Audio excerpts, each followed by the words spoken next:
Oh, that's from number 10, I think. Before I call the Chancellor of the Exchequer, I've already got that one in. I think I might push me luck. Before the Chancellor of the Exchequer addresses the Chamber, I'd like to point out that the British Sign Language interpretation of the statement is available to watch on the parliamentarylive.tv. I now call the Chancellor of the Exchequer to make a statement. Chancellor. Mr. Speaker, today's spending review delivers on the priorities of the British people. Our health emergency is not yet over, and our economic emergency has only just begun. So our immediate priority is to protect people's lives and livelihoods.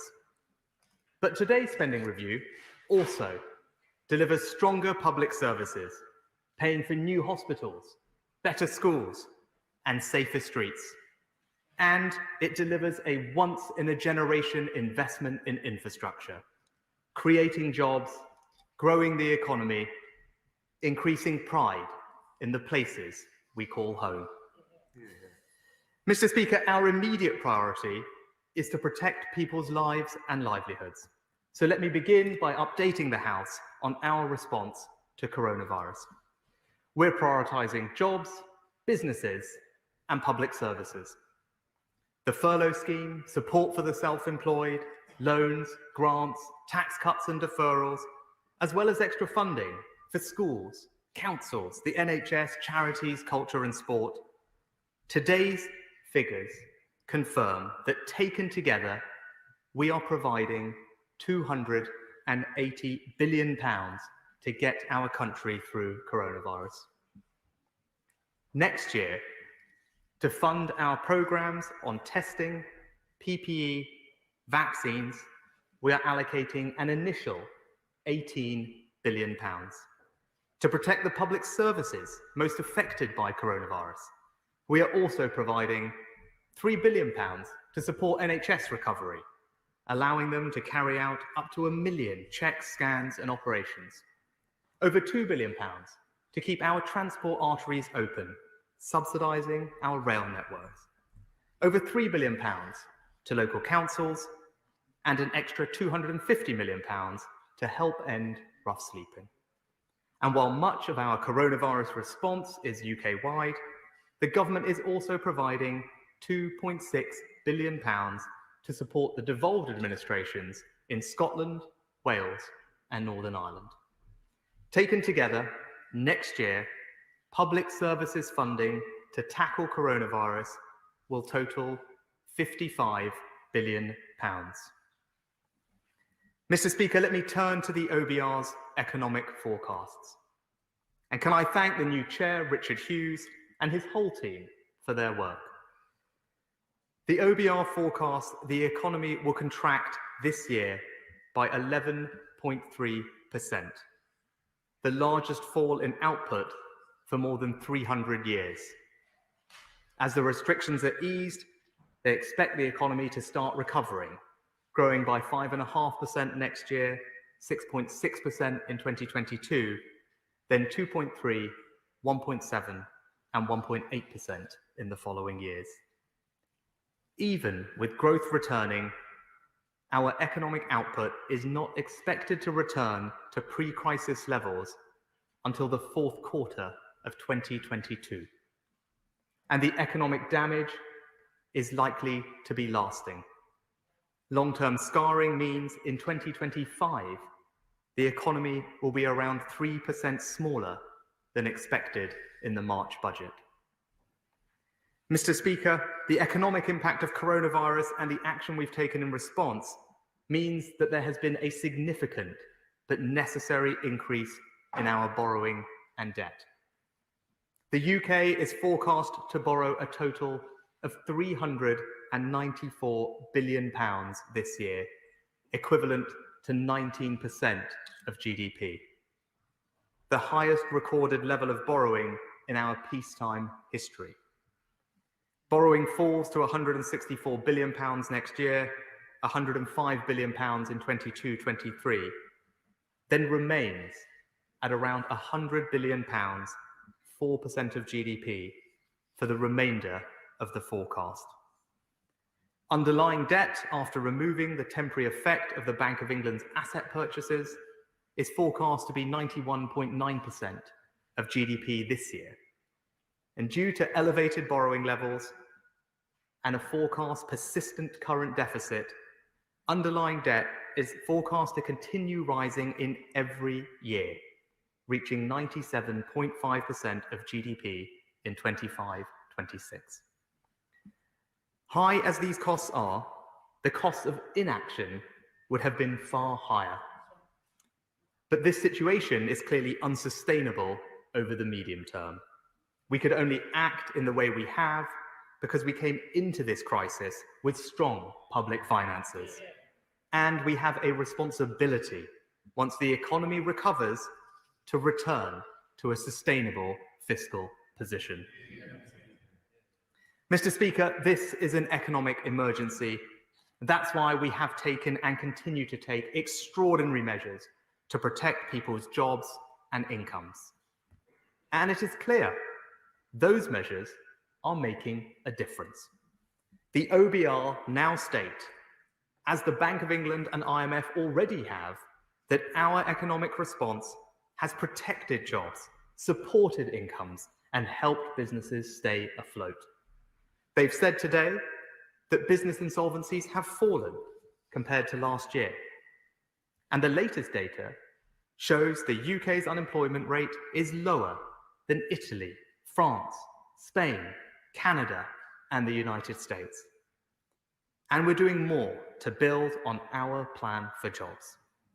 I'm announcing today nearly £3 billion for my right honourable friend, the Work and Pension Secretary, to deliver a new 3-year restart programme to help over 1 million people who've been unemployed for over a year find new work. But I've always said, we cannot protect every job. Despite the extraordinary support we've provided, the OBR expects unemployment to rise to a peak in the second quarter of next year of 7.5%, 2.6 million people. Unemployment is then forecast to fall in every year, reaching 4.4% by the end of 2024. Mr. Speaker, today's statistics remind us of something else. Coronavirus has deepened the disparity between public and private sector wages. In the 6 months to September, private sector wages fell by nearly 1% compared to last year. Over the same period, public sector wages rose by nearly 4%. And unlike workers in the private sector who have lost jobs, been furloughed, seen wages cut and hours reduced, the public sector has not. In such a difficult context for the private sector, especially for those people working in sectors like retail, hospitality, and leisure, I cannot justify a significant across-the-board pay increase for all public sector workers. Instead, we are targeting our resources at those who need it most. To protect public sector jobs at this time of crisis and ensure fairness between the public and private sectors, I'm taking 3 steps today. First, taking account of the pay review body's advice, we will provide a pay rise to over 1 million nurses, doctors, and others working in the NHS. Second, to protect jobs, pay rises in the rest of the public sector will be paused next year. But third, we will protect those on lower incomes. The 2.1 million public sector workers who earn below the median wage of £24,000 will be guaranteed a pay rise of at least £250. What this means, Mr. Speaker, is that while the government is making the difficult decision to control public sector pay, the majority of public sector workers will see their pay increase next year. And we want to do more for the lowest paid. We are accepting in full the recommendations of the Low Pay Commission to increase the national living wage by 2.2% to £8.91 an hour, to extend this rate to those aged 23 and over, and to increase the national minimum wage rates as well. Taken together, these minimum wage increases will likely benefit around 2 million people. A full-time worker on the national living wage will see their annual earnings increase by £345 next year. And compared to 2016, when the policy was first introduced, that's a pay rise of over £4,000. Mr. Speaker, these are difficult and uncertain economic times, so it is right that our immediate priority is to protect people's health and their jobs. But we need to look beyond. Today's spending review delivers stronger public services, our second priority. And before I turn to the details, let me thank the whole Treasury team, and especially my right honourable friend, the Chief Secretary, for their dedication and hard work in preparing today's spending review. Next year, total departmental spending will be £540 billion. Over this year and next, day to day, departmental spending will rise in real terms by 3.8%, the fastest growth rate in 15 years. In cash terms, day-to-day departmental budgets will increase next year by £14.8 billion. And, Mr. Speaker, this is a spending review for the whole of the United Kingdom. Through the Barnett formula, today's decisions increase Scottish Government funding by £2.4 billion, Welsh Government funding by £1.3 billion, and £0.9 billion for the Northern Ireland Executive. The whole of the United Kingdom will benefit from the UK Shared Prosperity Fund, and over time, we will ramp up funding so that total domestic UK-wide funding will at least match EU receipts, on average reaching around £1.5 billion a year. To help local areas prepare for the introduction of the UK SPF, next year, we will provide funding for communities to pilot programmes and new approaches. And we will accelerate 4 city and growth deals in Scotland, helping Tay cities, Borderlands, Moray and the Scottish Islands create jobs and prosperity in their areas. Mr. Speaker, our public spending plans deliver on the priorities of the British people. Today's spending review honours our historic multi-year commitment to the NHS. Next year, the core health budget will grow by £6.6 billion, allowing us to deliver 50,000 more nurses and 50 million more general practice appointments. We're increasing capital investment by £2.3 billion to invest in new technologies to improve patient and staff experience, replace aging diagnostic machines like MRI and CT scanners, and fund the biggest hospital building programme in a generation, building 40 new hospitals and upgrading 70 more. We're investing in social care too. Today's settlement allows local authorities to increase their core spending power by 4.5%.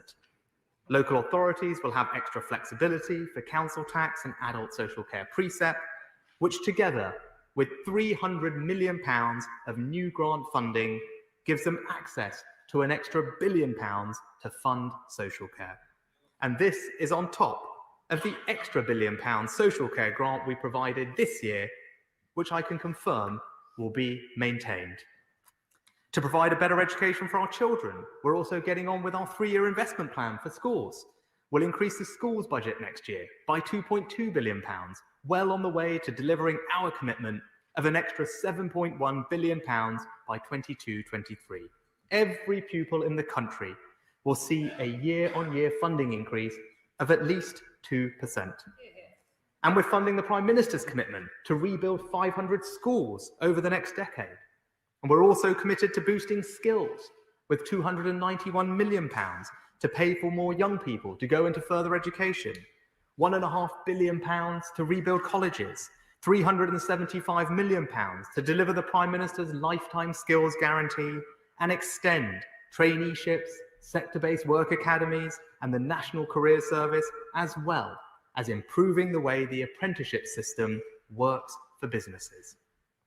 And we're also making our streets safer. Next year, funding for the criminal justice system will increase by over £1 billion. We're providing more than £400 million to recruit 6,000 new police officers, well on track to recruit 20,000, and £4 billion over 4 years to provide 18,000 new prison places. New hospitals, better schools, safer streets. The British people's priorities are this government's priorities. Mr. Speaker, today's spending review strengthens the United Kingdom's place in the world. This country has always and will always be open and outward-looking, leading in solving the world's toughest problems.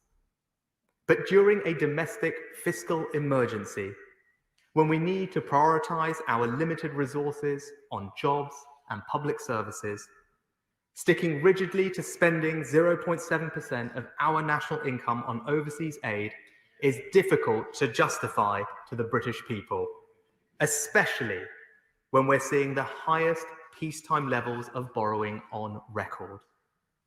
I have listened with great respect to those who have argued passionately to retain this target. But at a time of unprecedented crisis, government must make tough choices. I want to reassure the House that we will continue to protect the world's poorest, spending the equivalent of 0.5% of our national income on overseas aid in 2021, allocating £10 billion at this spending review. And our intention is to return to 0.7% when the fiscal situation allows. Based on the latest OECD data, the UK would remain the second highest aid donor in the G7, higher than France, Italy, Japan, Canada, and the United States. And 0.5% is also considerably more than the 29 countries on the OECD's Development Assistance Committee, who average just 0.38%. And overseas aid is, of course, only one of the ways we play our role in the world. The Prime Minister has announced over £24 billion of investment in defence over the next 4 years, the biggest sustained increase in 30 years, allowing us to provide security, not just for our country, but around the world. We're investing more in our extensive diplomatic network, already one of the largest in the world, and providing more funding for new trade deals. We should, however, judge our standing in the world not just by the money we spend, but by the causes we advance and the values we defend. Mr. Speaker, if this spending review's first priority was getting the country through coronavirus, and its second was stronger public services, then our final priority is to deliver our record investment plans in infrastructure. Capital spending next year will total £100 billion, £27 billion more in real terms than last year. Our plans deliver the highest sustained level of public investment in more than 40 years. Once-in-a-generation plans to deliver once-in-a-generation returns for our country. To build housing, we're introducing a £7.1 billion National Home Building Fund on top of our £12.2 billion Affordable Homes programme. We'll deliver faster broadband for over 5 million premises across the UK. Better mobile connectivity with 4G coverage across 95% of the country by 2025. The biggest ever investment in new roads, upgraded railways, new cycle lanes, and over 800 zero-emission buses.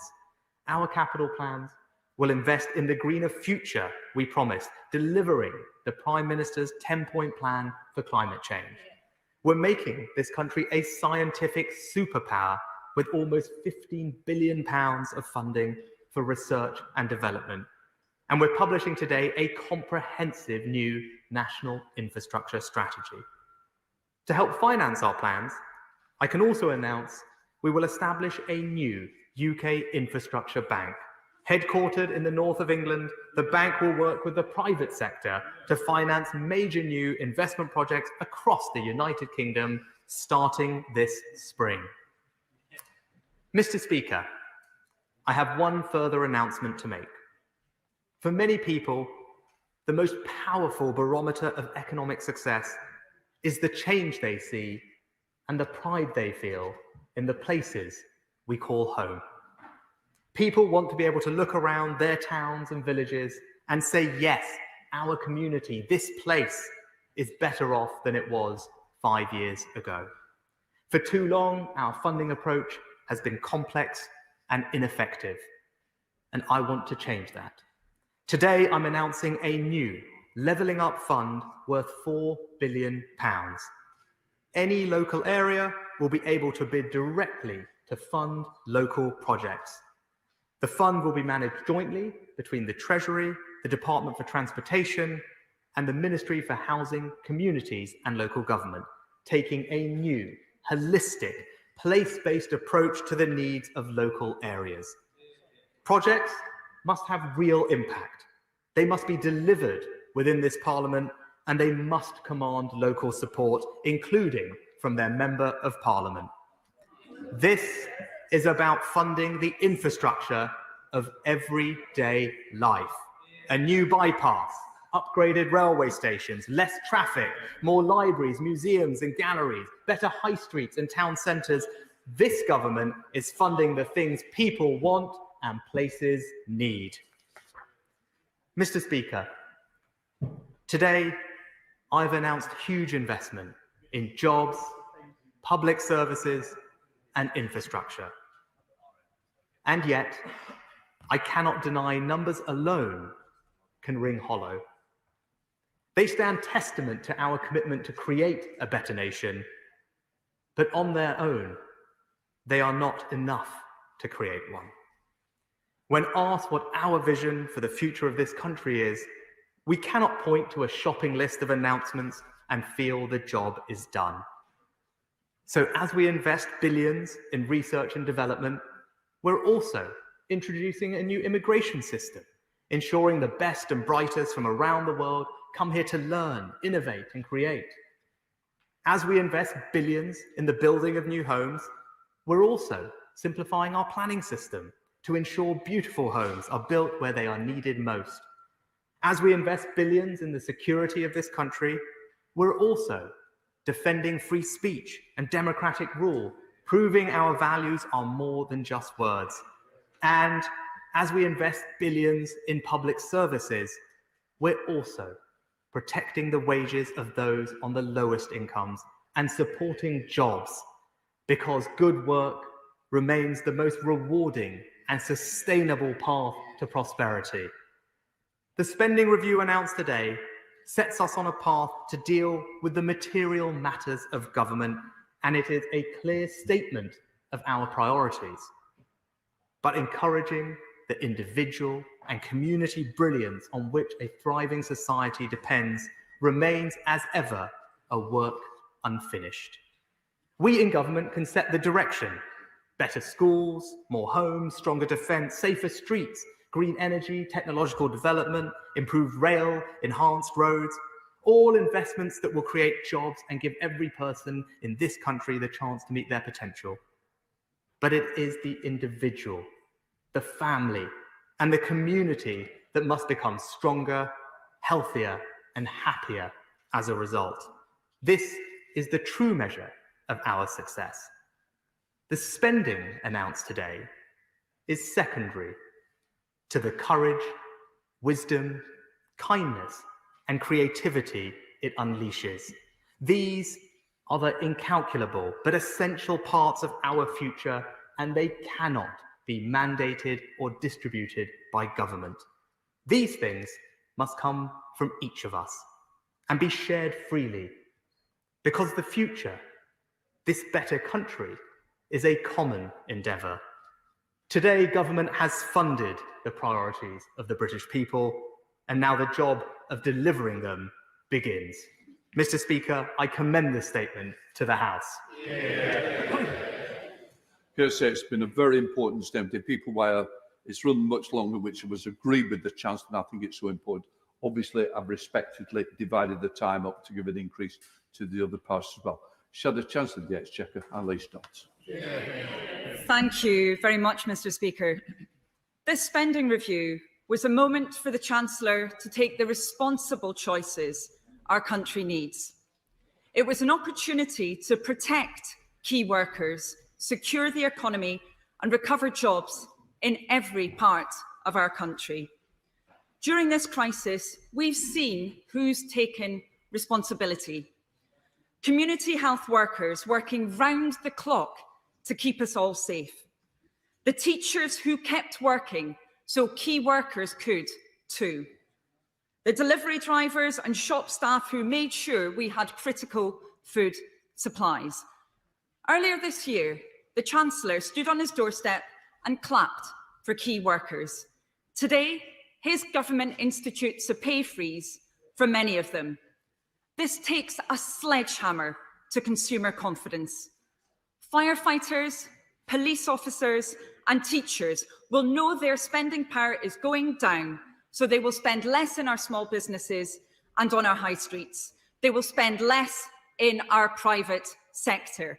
Many key workers who willingly took on so much responsibility during this crisis are now being forced to tighten their belts. Now, not in the medium term to which the Chancellor refers, now. In contrast, there's been a bonanza for those who have won contracts from this government. Companies with political connections have been 10 times more likely to win government contracts.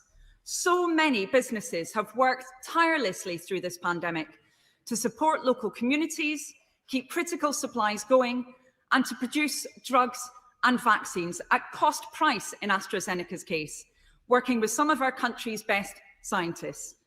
But in its response to this pandemic, the Conservative government has wasted and mismanaged public finances on an industrial scale. £130 million to a Conservative donor for testing kits that were unsafe, £150 million for face masks and £700 million on coveralls that couldn't be used. A £12 billion hit to our economy because the more effective shorter circuit breaker was blocked and a lengthier, more expensive lockdown put in place instead. £12 billion so far spent on a test and trace system that is still not working. And today, news of £10 billion in additional costs for PPE, at least partly down to the Conservatives' lack of pre-pandemic planning. This waste and mismanagement is part of a longer-term pattern, showing that claims today around levelling up simply don't match the evidence.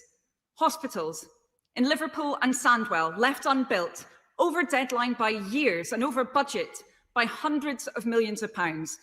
Not a single starter home built, despite almost £200 million being spent. Northern Powerhouse Rail, still not even approved 6 years after being announced. The courts modernisation programme, 3 years behind schedule, letting victims down up and down this country. People in the north, more likely to have been made redundant during this crisis, holding everything else equal. Protocols aren't enough. We need delivery, like Liam Byrne's promotion of green manufacturing in the West Midlands and the work of Labour mayors and councils across the country. And we need a government in Westminster that takes its responsibility towards all 4 nations seriously. That means informing the Finance Minister of Northern Ireland about the shorter timescale for this spending review ahead of time and fulfilling the new decade, new approach commitments. It means doing the right thing by the people of Wales to repair flood damage and make safe legacy coal tips. It means ending the barney between Westminster and Holyrood and instead working together in partnership to protect jobs and livelihoods. And it means a shared prosperity fund, which is effective because it's delivered not on the whim of Conservative ministers, but from our devolved governments and our regions. The Levelling Up Fund, the Chancellor just announced his rabbit out of the hat, yet again involves MPs, just as with the Beeching's reopening programme, going to ministers and begging for support for their areas, rather than that change being driven from local communities. So much, Mr. Speaker, for taking back control. This is about the centre handing over support in a very top-down manner. Now, Labour has been clear about the responsible choices we wanted the Chancellor to make today: to recover jobs, retrain workers and rebuild businesses. To recover jobs, Labour called for £30 billion of capital spending accelerated into the next 18 months, focused on green initiatives, supporting 400,000 jobs and bringing us in line with countries like France and Germany. This government's ambition is for half that number of new jobs. To retrain workers, we needed an emergency programme to support people back into work, but Kickstart has been slow to get started, and the skills offer for those over 25 won't start until April. The Chancellor said at the beginning of his speech that our economic emergency has only just begun. Try telling that to people who've been out of work since March. And Restart, announced today, must meet 3 key tests to be effective. It should help people who need it most, not cherry-pick. It should be up and running as soon as possible, yet it appears only a fraction of Restart funding will be available next year. And Restart must involve local actors who know their communities, not be imposed from Whitehall. And of course, job search support ultimately only works if sufficient new jobs actually exist. That's why we needed ambitious action to boost our economy and to support our businesses. To rebuild business, we called for a national investment bank, and I welcome the announcement of a new UK infrastructure bank, having lost valuable years since the Green Investment Bank was sold off. Now the Chancellor must boost its firepower, and he must deliver on his department's responsibility for the drive to net zero. We've known since the Stern reports that the climate crisis is the biggest long-term threat to our economy. Yet far too often, this spending review locks us into a path that will make the transition to net zero harder, not easier, locking our economy out of the green jobs of the future. To rebuild business, the Chancellor also needs to listen to business. We're less than a week from the end of the lockdown, yet we've heard nothing about whether extra support will be provided through the additional restriction support grant for areas subject once again to tough restrictions. And the Chancellor is still threatening employers with an increased contribution to furlough in January at the worst possible time for increasing and building confidence. Mr. Speaker, in less than 40 days, we're due to leave the transition period, yet the Chancellor didn't even mention that in his speech. There's still no trade deal. So does the Chancellor truly believe that his government is prepared and that he's done enough to help those businesses that will be heavily affected? Will he take responsible action also to help those excluded from government support? Why is he still refusing to make the speedy fixes to universal credit Labour has advocated, which would aid the self-employed? And why won't he provide families with certainty by ensuring the increase in universal credit is continued beyond April? The IMF has made clear time and time again that now would be the worst time to slam on the brakes and put the car into reverse. They've called for a meaningful additional push from our government to maintain fiscal support until the recovery is on a sound footing. The UK's GDP is 10% smaller now than it was at the end of last year. We've seen the worst downturn in the G7. We needed ambitious action today to stimulate growth and maintain demand. And we needed this government to take responsibility for the real reasons why people and communities are being held back up and down our country. Over the last 10 years, child poverty has risen by 600,000.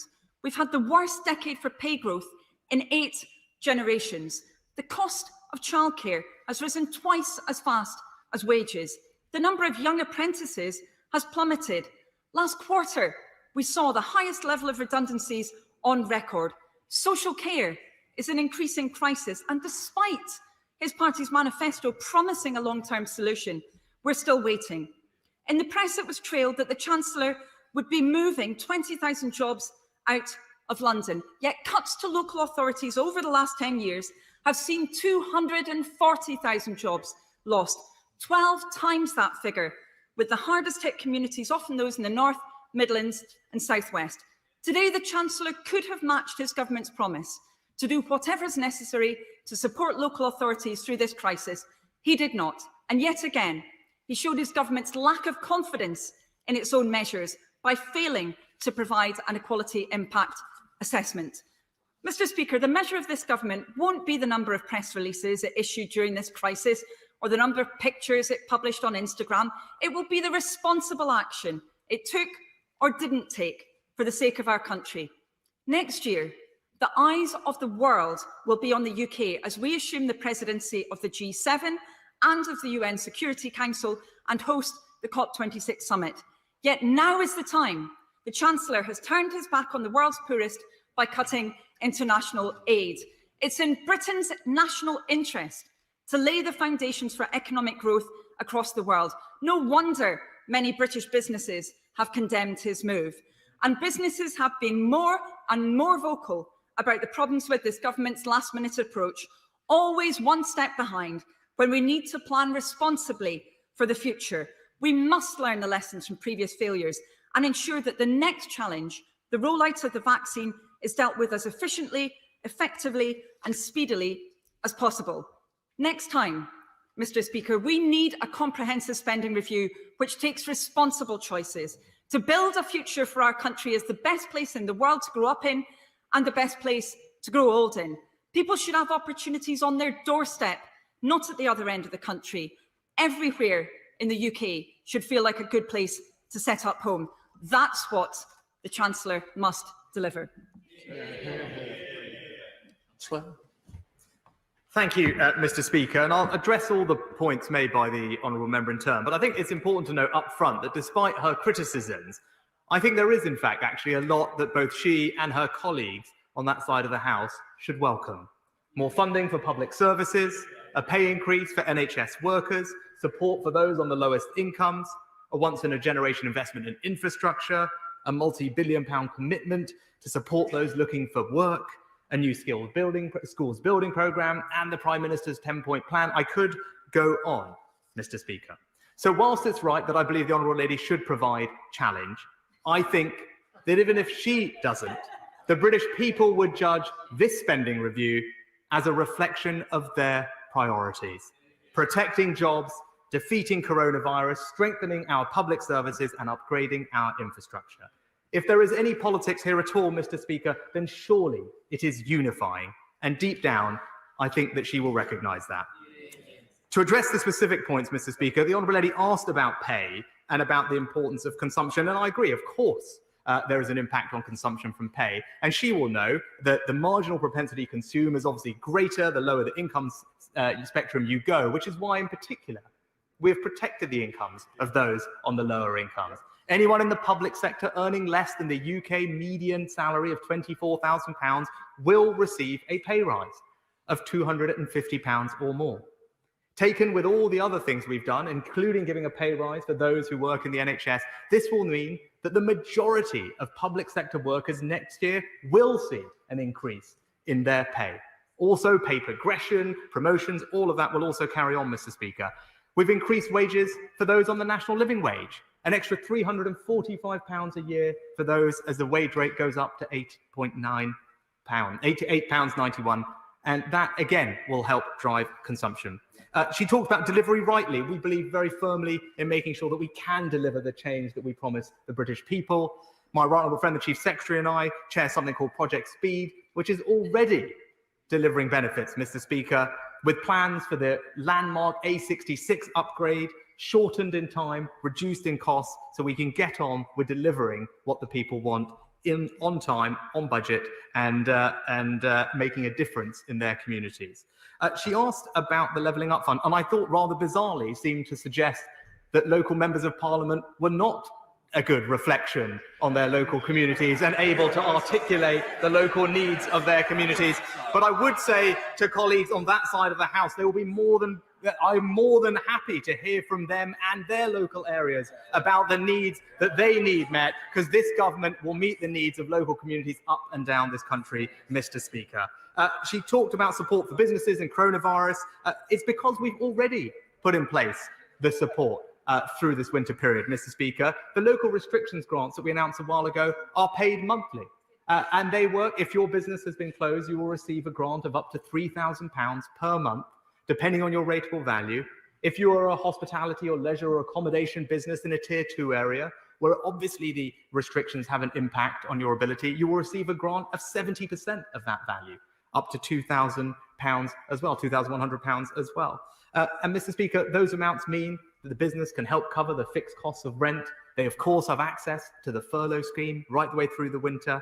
And that comes on top of the other recent support announced for businesses. Today, I announced major reforms to the way that the apprenticeship system works, giving businesses what they have long asked for, the flexibility to spend unused apprenticeship levy funds down the supply chain with SMEs, the ability to front load payments for training that they've asked for, and we're also looking at ways to introduce even more flexibility for some professions. We also recently, Mr. Speaker, just announced an extension of the annual investment allowance for a further year, up to £1 million, giving 98% of small and medium-sized businesses the ability to write off investments in full next year, which will help drive their recovery.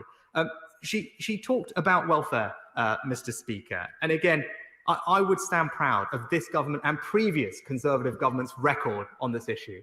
Since 2010, hundreds of thousands of fewer people in absolute poverty, several 100,000 children fewer living in workless households, income inequality lower coming into this crisis than it was when we first came into office. But, Mr. Speaker, this government cares greatly about those who are most vulnerable. We have demonstrated that during this crisis by the support that we have put in place. The evidence shows that those on the lowest incomes have been protected the most by this Conservative government. And that doesn't stop, Mr. Speaker. The temporary uplift in universal credit runs all the way through to next spring, providing security for those families. Of course, we will look when we come to next spring at the best way to support people, to support their families when we have a better sense of where the economy is, where we are with this virus. But we are providing extra support for next year, Mr. Speaker, £670 million to help those struggling families meet their council tax bills, worth about £150 each for 3.5 families up and down the country. We have also said that we will maintain the £1 billion increase in the local housing allowance that we instituted this year into next year, providing support for many millions of families. And also, Mr. Speaker, we are making available further funds, as the House knows, to provide extra support for food and meals for children throughout the holidays of next year. She talked about support for local authorities. Perhaps she hasn't seen yet in the doc, and that's fair enough. We announced over £3.5 billion of extra support for local authorities next year, specifically to deal with coronavirus. That comes on top of their core spending power, increasing at decade-level highs of 4.5%. That £3.5 billion is there to help meet the shortfall in sales fees and charges, help to meet the unrecoverable losses in business rates and council tax that they've experienced this year, and £1.5 billion for general pressures. Let no one say that we are not standing behind our local authorities at this difficult time, Mr. Speaker. And finally, she asked about green. And I think, Mr. Speaker, she compared us to France and Germany and questioned us, this government, and the Prime Minister's ambition. Well, let me say this about our plans. Our plans, I believe, are amongst the most comprehensive and most ambitious of any developed economy. She talked about France and Germany. This country, we are phasing out vehicles in 2030. In France, it's 2040. In this country, we're phasing out coal in 2025. In Germany, it's 2038. She talked about the billions of pounds that are spent by our friends. I think it's important when we make these international comparisons that we do understand the detail, Mr. Speaker, of what these other countries promise. In the German numbers, they include the subsidies for renewables. We do not. That happens separately outside of our plan and is worth £44 billion, Mr. Speaker, supporting renewable energy in this country through the tariff system, which is what Germany alluded to. They also, in their numbers, include support for public transport, which we, of course, do not, because that is something that we do just as a matter of ordinary course of business. I'm proud of this Conservative government's record, Mr. Speaker, the first major economy in the world to legislate for net zero, the economy that has decarbonised faster than any other in the last 20 years. This Conservative government will deliver the Prime Minister's plans to get us to net zero, and it's something that I hope the whole House can welcome and support. So, in conclusion, Mr. Speaker, this spending review puts the full force of government behind the priorities of the British people. And whilst we may have many disagreements with the party opposite, I am confident that in private, at least, they will recognise the significant investment we are making to protect jobs, strengthen our public services, and improve our infrastructure. We are all in this House answerable to the people we represent. It is in their interests that we serve. Today, we have made some difficult choices in order to fulfil that responsibility. But with the positive news about the development of vaccines, the winter COVID plan being announced by the Prime Minister, and the very real hope that we are finally entering the final stages of our fight against coronavirus, now is the time for us to come together. The British people have been through so much this year. Honourable and right honourable members have been through so much this year. It is my belief that with this spending review and the fresh hope given by medical advances, we can finally begin our recovery. Now, difficult decisions and all, we must deliver on the priorities of the British people. Let's head down to the southwest with the chair of the Treasury Committee, Mel Stride. Mel Stride. Thank you, Mr. Speaker, and I very much welcome many of the positive measures that my right honourable friend has just announced. However, inevitably, he has revealed some of the more difficult decisions that he's had to make around a reduction in overseas development aid and the freezing of public sector pay next year, not across the board, but on a selective basis. And there'll be many difficult decisions of that type, both around spending and taxation in the future. But would my right honourable friend agree with me that in terms of dealing with the deficit, it's not just about spending and taxation, it's also very much about growth. And would he also agree with me that we should look to the private sector, businesses, entrepreneurs to provide that growth? So could my right honourable friend set out how he's going to ensure that as we come out the other side of the crisis, business and entrepreneurs are given every possible support and freedom to power our economy forward over the years ahead? Mr. Speaker, I completely agree with my right honourable friend. We will build our recovery through the dynamism of the private sector, and he's right about the power of entrepreneurship. I think the most important thing we probably can do when we think about that is to make it as easy as possible for businesses to take on new people. My honourable friend would have heard about the unemployment numbers. We want to get as many of those people back into work as quickly as possible. So we'll be thinking and looking at how we can make that as easy as possible for those dynamic businesses who are growing at a very micro level. In this spending review, we also announced more funding for our startup loan scheme, which provides loans of discounted government-backed loans of up to £50,000 to budding entrepreneurs to start their new businesses at the smallest level. And I hope that's something that he will support. We now come to the SNP Treasury spokesperson, Alison Phillips. Thank you very much, Mr. Speaker. This spending review is an important opportunity and an important test. And instead of posing for photographs in his favourite hoodie, the Chancellor should have been listening to those who are struggling. £29 million for a festival of Brexit, while they let Waynes go hungry at home and abroad, just about sums this tawdry government up. Reneging in the 0.7% aid commitment while the world struggles in a COVID pandemic is just cruel. He says he's come to talk about jobs, but how many jobs has this Chancellor cost? Last month, the ONS reported that since March 2020, the number of payroll employees has fallen by 782,000. And how many job losses could have been avoided if the Chancellor had not wound back furlough and threatened to cut it short? I reported £1.4 billion for Job Centre Plus, so I asked the Chancellor, will he restore the job centres that were closed by his government in Scotland? And what about those who have been ignored, patched, blanked by the Chancellor at every turn, those excluded from his support schemes altogether? Many of those limited company directors, freelancers, short-term PAYE, new starters and those who were in maternity leave have had absolutely nothing at all from this UK government. He knows this and it's unjustifiable. He might have had some excuse back in March and April, but we are now in November. So I ask him, what does he expect these 3 million people to live on this winter? We'll look at the proposals for a director's income support scheme and the equity creatives support scheme. Many of those excluded are in jobs in sectors which cannot safely restart due to public health restrictions. So he must apologise and he must take action now to put it right. The Chancellor has spoken of the importance of getting young people into jobs, but he's utterly failed to address the reality of low-paid, part-time, precarious work. The Young Women's Trust, yes, staggering 1.5 million young women have lost income since the start of the pandemic. Many are in sectors such as retail and hospitality, which have been clobbered by COVID. What he should be announcing today is a real living wage, £9.50 an hour as set by the Living Wage Foundation, not his pretendy living wage. Now, I'm glad to see under 23s now eligible, but he said nothing about those who are 21, who are in the 21 to 24 bracket now and 820, the 18 to 20 and 645, the under 18 and 455 an hour, and the apprentices are merely £4.15 an hour. What about them? Mr. Speaker, young people don't get a discount on their rent or their bills due to their age, but this Chancellor continues to shortchange them on wages. A fair wage for a day's work is the very least young people should expect from their government. And in acknowledging the injustice, the Chancellor fails to protect the rest of young people. Fair wages too for public sector workers, and it feels like the government's punishing people for working in the public sector. The absolute heroes who saw us through this pandemic have more than earned their pay.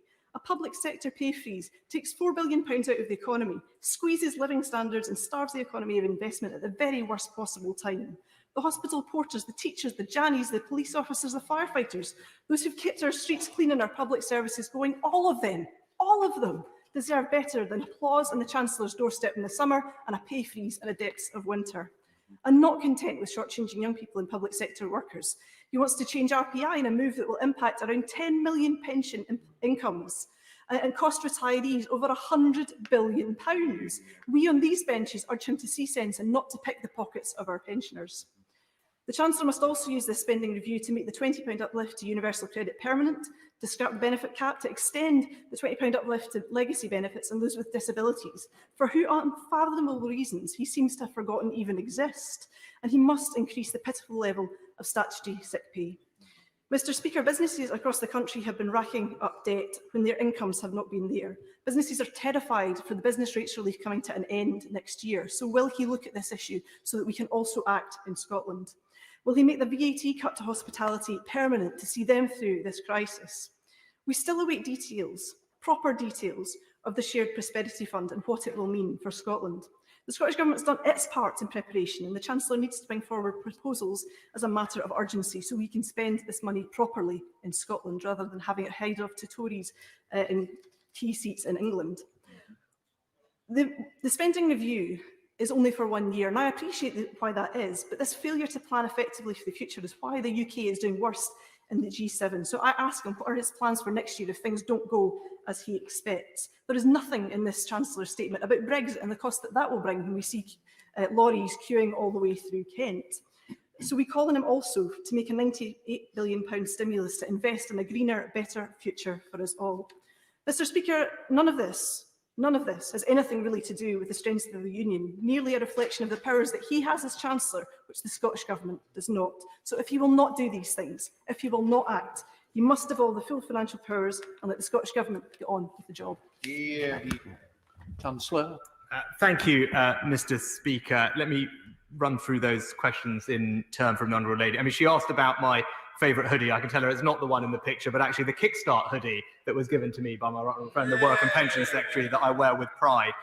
She asked about the self-employed, and again mentioned this number of 3 million people, which I'd like to actually address, Mr. Speaker, properly. Now, at least it's not a number that I recognise, and I don't think it's right to describe those people as excluded. 1.5 million of that number are people who are not majority self-employed. Those are people who earn the majority of their income from being employed. Now, that was a decision that was taken to help target this support on those who really needed it. And we've heard a lot from the benches opposite about being targeted, especially with the self-employment scheme, And that was a decision that was made because if you earn the majority of your income from employment, it is reasonable to assume that you will benefit from the furlough scheme, and that's how the majority of your earnings come, Mr. Speaker. Now, that principle at the time was supported by every trade association that I spoke to in designing the scheme. And in fact, those conversations were supportive of a much higher threshold than the one that we adopted, which was just a majority, where others said 60%, 2/3 would be reasonable. But, Mr. Speaker, also, I hope it is of comfort to the House to know that those people, that 1.5 million people who are not majority self-employed, on average, the median amount of self-employment income that they have in their returns is somewhere between £2,000 and £3,000. So it is not the overwhelming part of their earnings. And at that level, the universal credit system and other support that we provide will be significant in making up the difference. She asked about welfare and again mentioned universal credit. I guess, Mr. Speaker, it's worth, reminding the House that the Scottish Government has plenty of powers over tax policy and indeed plenty of powers over welfare policy and indeed has used them in the past. I hear there's to be a Scottish budget and we will look forward to seeing what the Scottish Government decides to do with the powers that it has over both tax and welfare decisions. And then in conclusion, Mr. Speaker, she asked about jobs. And she talked about the OBR. I'm glad that the OBR today have also joined with the IMF and the Bank of England in commending the economic response of this government and indeed recognising and stating explicitly that the interventions that we have put in place have reduced the level of unemployment, saved people's jobs. And indeed, the OBR, I think, actually quantify that in their report today and put the number at hundreds of thousands, confirming what the IMF said, that our response has held down unemployment. And she asked about young people. Well, we are determined to help young people. They have borne the brunt economically of this crisis, which is why, in part, we created the Kickstart scheme, an ambitious program, which now has, I think, 19,000 placements that have been accepted to create fully funded placements for those under the age of 24 who are at risk of unemployment. We also provide a cash bonus to businesses to take on new young apprentices. And I know, Mr. Speaker, that all of those things will make a difference to our young people at what is, without question, a very difficult time. Proud the House of Peter Bottom. The House will be glad that the Chancellor has met the needs of the poorest, that he's going to maintain the increase in the state pension, that he's making sure that people get opportunities to get back into work if they've been out of it. Can I ask him, when he talks about the £250 minimum for the poorest, the lowest paid people in the public sector, whether that includes people working in local government or just national government? It'd be useful to know that. There'll be a welcome for the increase in spending in schools, and there are many other things which people think are sensible and could have been done or should have been done as the Labour government went through the crisis in 2008, when they also put a public sector pay freeze on. Can I put to him that it'd be incredible if IPSA forces a pay increase on members of parliament when others don't get it? And one way or another, will government, and perhaps you, Mr. Speaker, talk with IPSA and make sure that does not happen? I have the view that MPs' pay should only be adjusted after a general election. That may be a minority view.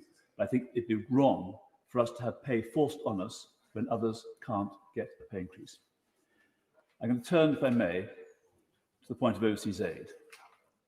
The Foreign Secretary, when the departments were merged, said the 0.7% figure was going to be maintained. My right honourable friend, the Chancellor, was elected in 2015, as I was, under commitment to meet the 0.7%. We were re-elected in 2017, and the only difference to the commitment in 2019 is the word proudly was put in front of the commitment. I'm proud of that commitment. I will work with anyone across the House to make sure our change of percentage does not happen. Obviously, with our GNP coming down by 10%, the amount that goes on aid will come down automatically. I fight to maintain the pledge the Prime Minister, the Chancellor, the Foreign Secretary and I made at the last general election. Just to say, I don't like being brought into the situation on pay. What I would say is there is no decision on pay. There is no award to MPs. There is a big mistake out there that somehow that there is an amount that's been given. Let me reassure the Father House that it's not the case. It won't even be looked at till next year, probably later into the odds Easter. Chancellor of the Exchequer. Thank you, Mr. Speaker, and I'm grateful to my honourable friend for his thoughtful and powerful contribution. And I respect what he has to say on aid, and he's right about the language that was used, and he will know the extraordinary circumstances that this country and this government is grappling with. And in order for us to meet our many other commitments and deliver on the British people's priorities, we have had to make difficult decisions. It is something that, of course, I regret that we have to do, but I believe it is the right decision so that we can keep delivering on the priorities of the people at what is an enormously challenging time. May I turn to his other questions on local government employees? He will know that those pay levels are not mandated by central government, and local government will typically make its own decisions. With regard to social care workforce, which I know he also cares about, he will know many of those workers are on national living wage and they will benefit from the 2.2% uplift, £345 that we have accepted. And his last point, Mr. Speaker, I can tell him that the Chancellor of the Duchy of Lancaster has written on behalf of the government to IPSA in advance of the statement, just to inform them of the government's approach to public sector pay and ask them to take that into consideration when they decide what they would like to do. Obviously, they are an independent body, but we have expressed our views in light of the pay policy that we have announced today. We now head up to Edinburgh with Christine Jardine. Christine Jardine. Thank you very much, Mr. Speaker. I listened intently to the Chancellor, but what I didn't hear was enough. Enough to protect jobs by extending furlough to the summer. Enough for those in the public sector who've endured so much in this crisis and now will have a pay freeze. Or enough for those millions of families facing enormous financial hardship because they're excluded. And Chancellor, I point out to the Chancellor that they do exist. I can give him plenty of examples who phone my office every day in deep distress.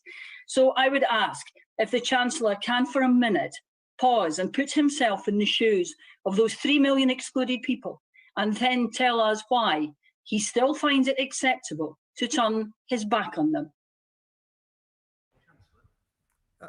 Mr. Speaker, I very much hope that the Honourable Labour will welcome the £2.4 billion in additional funding that's been provided to the Scottish Government to use as they see fit. And of course, they can use that to support many of the causes that she articulated. I won't go over in the interest of time the answer I gave to the Honourable Lady from the SNP front bench, but we have provided comprehensive support to those who are self-employed. Between 2.5 and 3 million people have received £14 billion of support, with more to come. It remains one of the most generous ways to treat the self-employed that I've found anywhere in the world. I welcome this statement and the fact that the Chancellor recognises that debt has to be paid back. And can I ask the Chancellor about the changes in public sector pay? According to the ONS, private sector pay has fallen of late, whereas public sector pay has gone up by about 4%. So the Chancellor's announcement today that the 2 million public sector workers who are the lowest paid will receive £250 shows, does it not, that they are our priority, they are the people that need this most, and they are the people that we will give attention to. My honourable friend is absolutely right. A situation in which a majority of those working in the public sector next year see an increase in their pay. It would be wrong to describe that situation as a blanket pay freeze. We have done exactly as my honourable friend suggested. We have targeted our resources on those who need it most, meaning that over 2.1 million people who earn less than £24,000 in the public sector, who comprise 38% of all of those in the public sector, will see that increase of £250 or more in their pay packets. Geoffrey Donaldson. We welcome the additional £900 million for the Northern Ireland Executive, yet again a benefit of Northern Ireland being part of this United Kingdom. And I think we all believe that nurses, doctors and healthcare workers should receive a decent pay rise. But will the Chancellor acknowledge that there are other public sector workers who've been on the front line on COVID, such as our armed forces and our police officers? And will he look again at including them in the public sector pay rise? And of course, I agree with the fellow of the House, that should not include members of Parliament. Thank you, Mr. Speaker. Well, I'm glad and I'm grateful to the Honourable Gentleman for welcoming the £900 million in Barnet for Northern Ireland. He'll be pleased to know we've had productive conversations about fixing some technical baseline issues for the budgeting as well, which I know will be welcomed by the executive. And with regard to pay, we are protecting those who earn less than the UK median salary in whichever sector they work of the public sector. If someone earns less than £24,000, they will receive the £250. And I think that's the right approach, Mr. Speaker, is to provide that support to those on lower than average earnings. David Davis. Thank you, Mr. Speaker. Can I add my support to everything said by the Father of the House? COVID-19 means the Chancellor's strategy is broken into 3 phases. The first one, which we're doing now, spending everything necessary to stop the economy collapsing, which he is doing very successfully. Secondly, essentially from next spring, doing everything possible to maximise growth and recovery in the economy. And thirdly, after that, when things get onto an even keel, returning to conventional economics. Does the Chancellor agree that the enormous deficits inevitably created in both phase 1 and phase 2 of his strategy need to be financed in a similar way to major incidents like wars with very long-term bonds, not destructive short-term taxes? Chancellor. Mr. Speaker, I'm grateful to my right honourable friend's comments. Just to distinguish 2 things, the borrowing that we are carrying out this year, which is, as he knows, a peacetime high, is financed through the gilt markets. He'll be pleased to know that we do push as much as we can to the long end of the curve, and relative to our international peers, the average maturity of our debt stock is around 14 or 15 years, almost double the average of the G7. So he's right that we should do that. But I would differentiate that from an ongoing structural deficit, which is with us for many years. And as he said, our first priority coming out of this will be to get growth going again. Mr. Speaker. On average, Wales received £400 million a year from EU structural investment funds, sadly well above the UK per capita average due to our greater relative need. Promises have been made that Wales will receive not a penny less from the UK Shared Prosperity Fund. Now, the Chancellor has stated that he will match total UK funding, but can he also confirm that Wales's share will not be diminished, that it will represent additional investment, and that the fund will be allocated according to need? Councillor. Mr. Speaker, what we have said is as the EU funding that we are currently financing runs off, we will step in and replace that funding up to the tune of about £1.5 billion. That is the UK amount. Obviously, there's conversations about how best to allocate that, what kinds of projects, how it should be done, are a conversation to be had. There are some initial thoughts on that published today, alongside some funding of over £200 million to start piloting those approaches, working with communities to see what works best. And I know that people in Wales will welcome that, and I look forward to seeing what proposals they come up with. Very Thomas. Thank you, Mr. Speaker. And the Chancellor is quite right that people want to look back and see their communities better off before.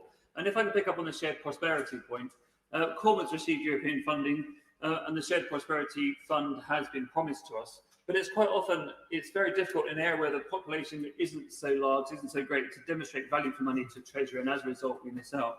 So as the Chancellor sets out more on the Levelling Up Fund and Shared Prosperity Fund, wages in Cornwall still remain stubbornly low. Will the Chancellor reassure me that the Levelling Up Fund and Shared Prosperity Fund will work to address these low wages, will provide the good jobs, improved skills, and the pathway to the skills and the opportunities that people need in Cornwall? Chancellor. Well, I commend my honourable friend, because he consistently comes to this House to champion his constituents and talk about increasing the opportunities available to them. And he's right. We want to make sure that we target our resources at the places where they can make the most difference. And I look forward to hearing from him what projects he thinks will be able to transform the lives of his constituents and the communities that they are proud to call home.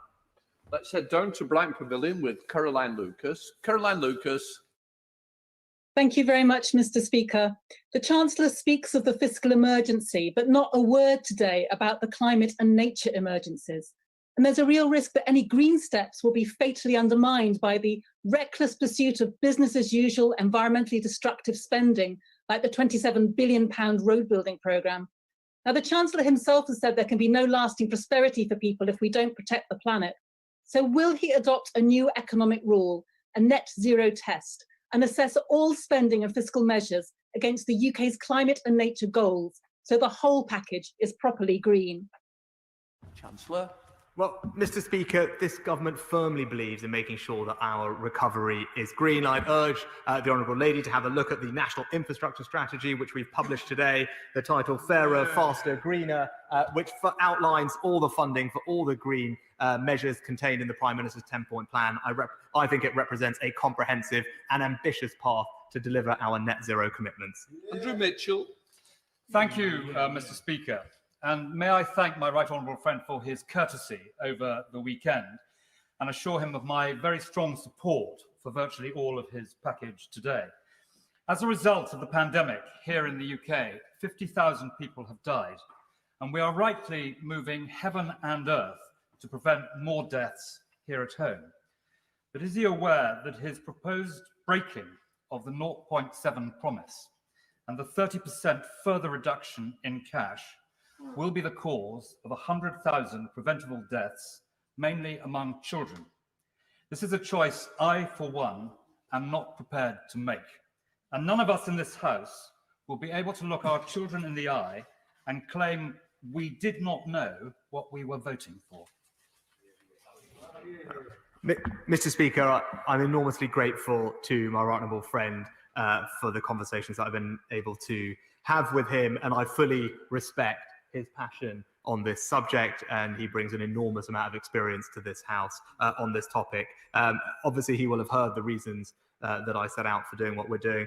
I believe we can still make a difference to the world's poorest countries with the measures that we've put in place. I think the most pressing issue that the developing world faces at the moment is the ability to deliver and deploy a coronavirus vaccine. He will know that we are the largest donor globally to the COVAX Advanced Market Commitment, the global initiative which is supporting development countries' access to vaccines. I think right now that's probably the most important thing we could be doing. We are doing it. We are leading the world in helping them tackle coronavirus. But I know he and I will carry on this conversation. Let's head to North Down with Stephen Farry. Stephen Farry. Thank you, Mr. Speaker. The COVID pandemic has exposed structural weaknesses in our economy and society. It would also likely to accelerate changes in terms of how people work, live and interact. And can also point out to the Chancellor that the excluded is a genuine problem. And one of the difficulties is that the government are not counting those who are directors of limited companies, sole directors, as part of the self-employed, which is how the figures are coming across confusing. But can I ask the Chancellor, does he accept that public spending should not essentially assume a restoration of the status quo ante? It has to be based on a transformation of our society and our economy around social justice, inclusion, reskilling and investment in a Green New Deal. Chancellor. Well, Mr. Speaker, I'd say to the honourable gentleman, we do want our recovery to be green, and as I said, the National Infrastructure Strategy, I think, sets out an ambitious way to do that. And skills are at the heart of what we believe, Mr. Speaker, giving people the tools they need to improve their lives and go on to better things. We have funded £375 million today to deliver our commitments on the Prime Minister's Lifetime Skills Guarantee and others, and he can rest assured it remains an area of enormous focus for this government. Let's head to Bosworth with Dr. Luke Evans. Dr. Luke Evans.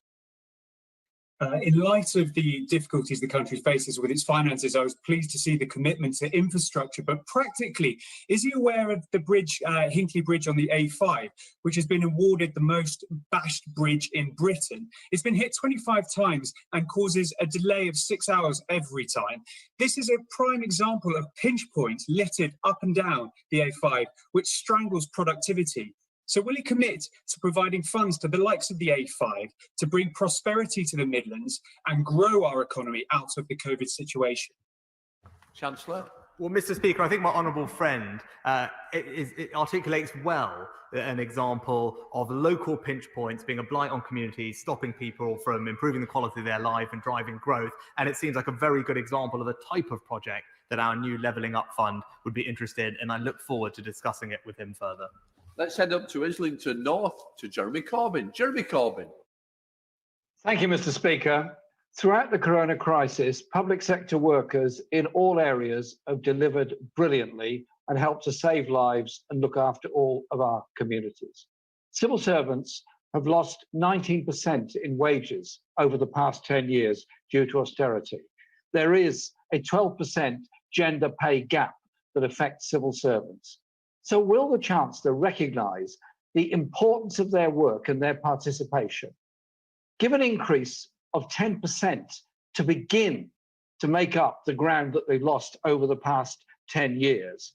And instead of saying to them that as thanks for all their work, they're going to get a maximum of £5 a week for the lowest paid, instead, return to proper national pay bargaining for all civil servants so that those people that deliver for us are seen to be treated properly and fairly as we come out of the corona crisis. Councillor.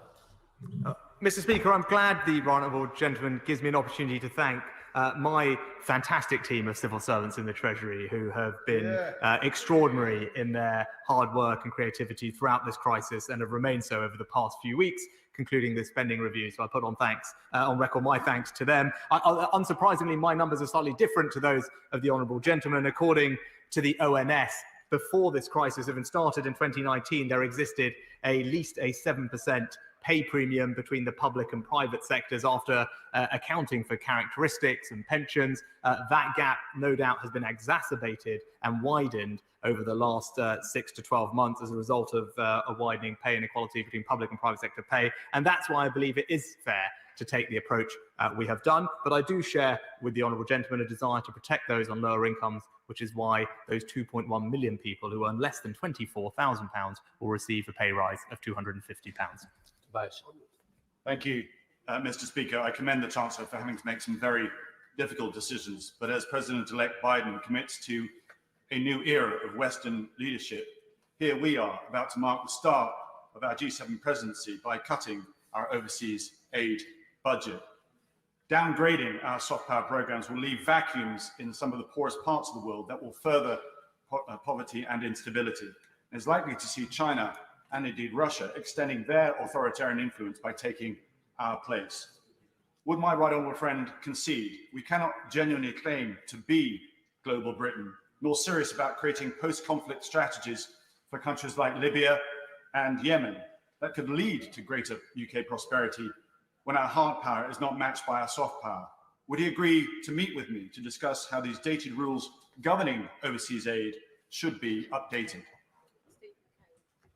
Chancellor. Well, Mr. Speaker, my right honourable friend, I'm sure, will welcome the very significant increase in our defence budget. I know it's something that he has campaigned for to fix many of the issues of the past. And he also knows and alluded to the ability for us to help lots of different parts of the world in lots of different ways. And Libya was one example he gave. He will know that we are the 5th largest contributor to the UN's peacekeeping operations. And on his point about rules, he does make a good point. For example, we spend about £500 million every year, Mr. Speaker, on peacekeeping and security operations in countries like Libya, Mali, Somalia, Sudan, the DRC. That type of spending, that type of difference we make on the ground, that type of security that we bring to some of the world's poorest places is not currently counted as ODA. West. Thank you, Mr. Speaker. The Chancellor has spoken well today of the scars that are currently being felt by so many in society due to the triple whammy of COVID, climate change and Brexit. Will he outline within the health spend how he will manage to ring-fence money for mental health?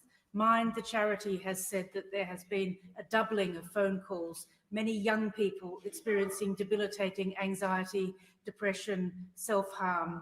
Will he urgently look at mental health and ring-fence money for workforce changes which are desperately needed and for a decent revenue spend to bring mental health up into line with physical health?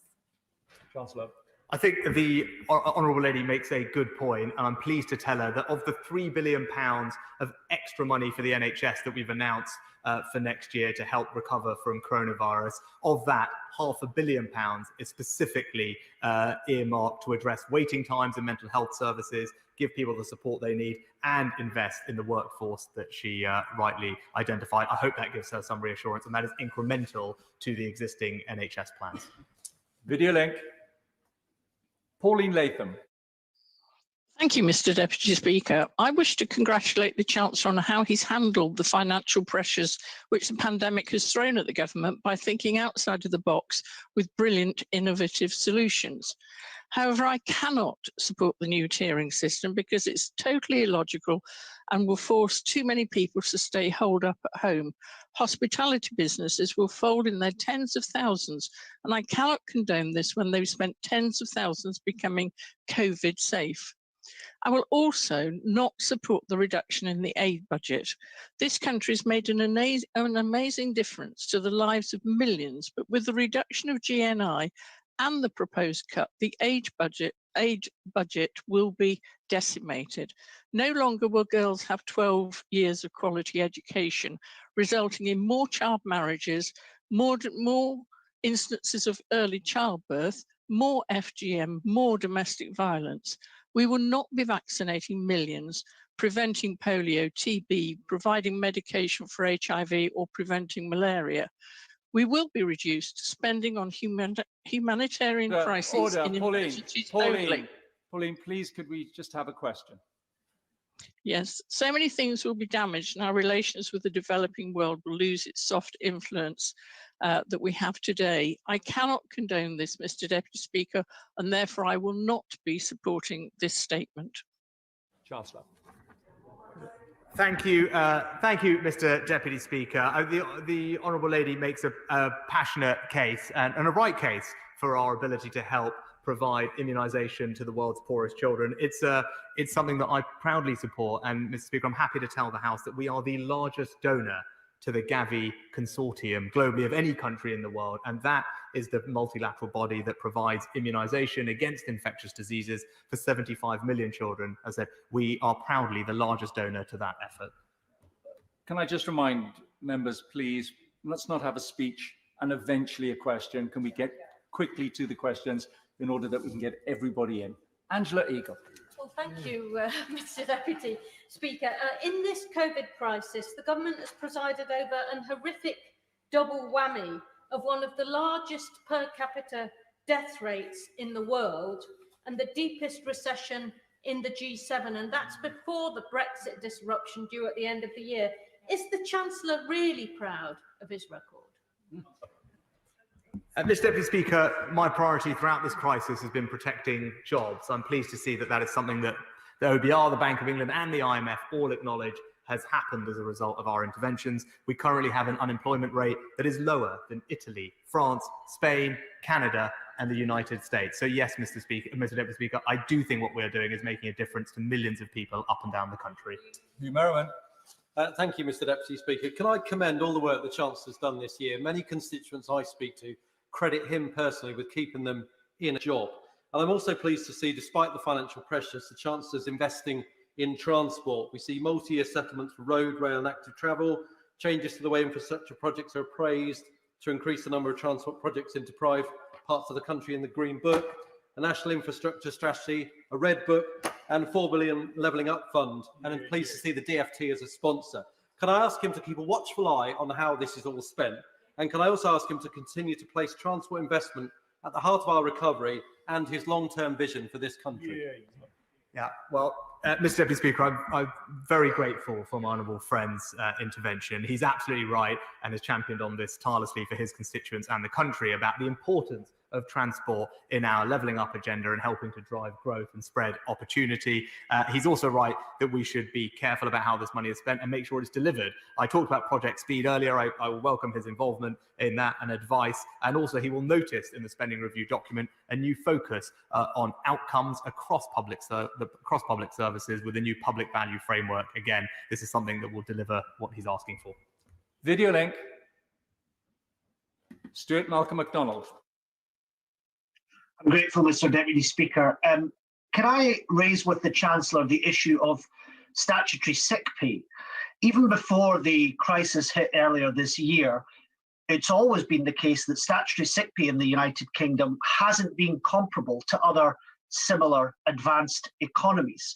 Sitting at only £95, we know that it's not enough for those who need it for self-isolation, and that it's estimated to make up only about a fifth of workers' wages. So can I ask the Chancellor to look at building up the statutory sick pay mechanisms that we have in this country so that it's fit not just for the times we're in now, but the hard times people are going to face in future, and give workers the proper financial security they deserve and are lacking in right now?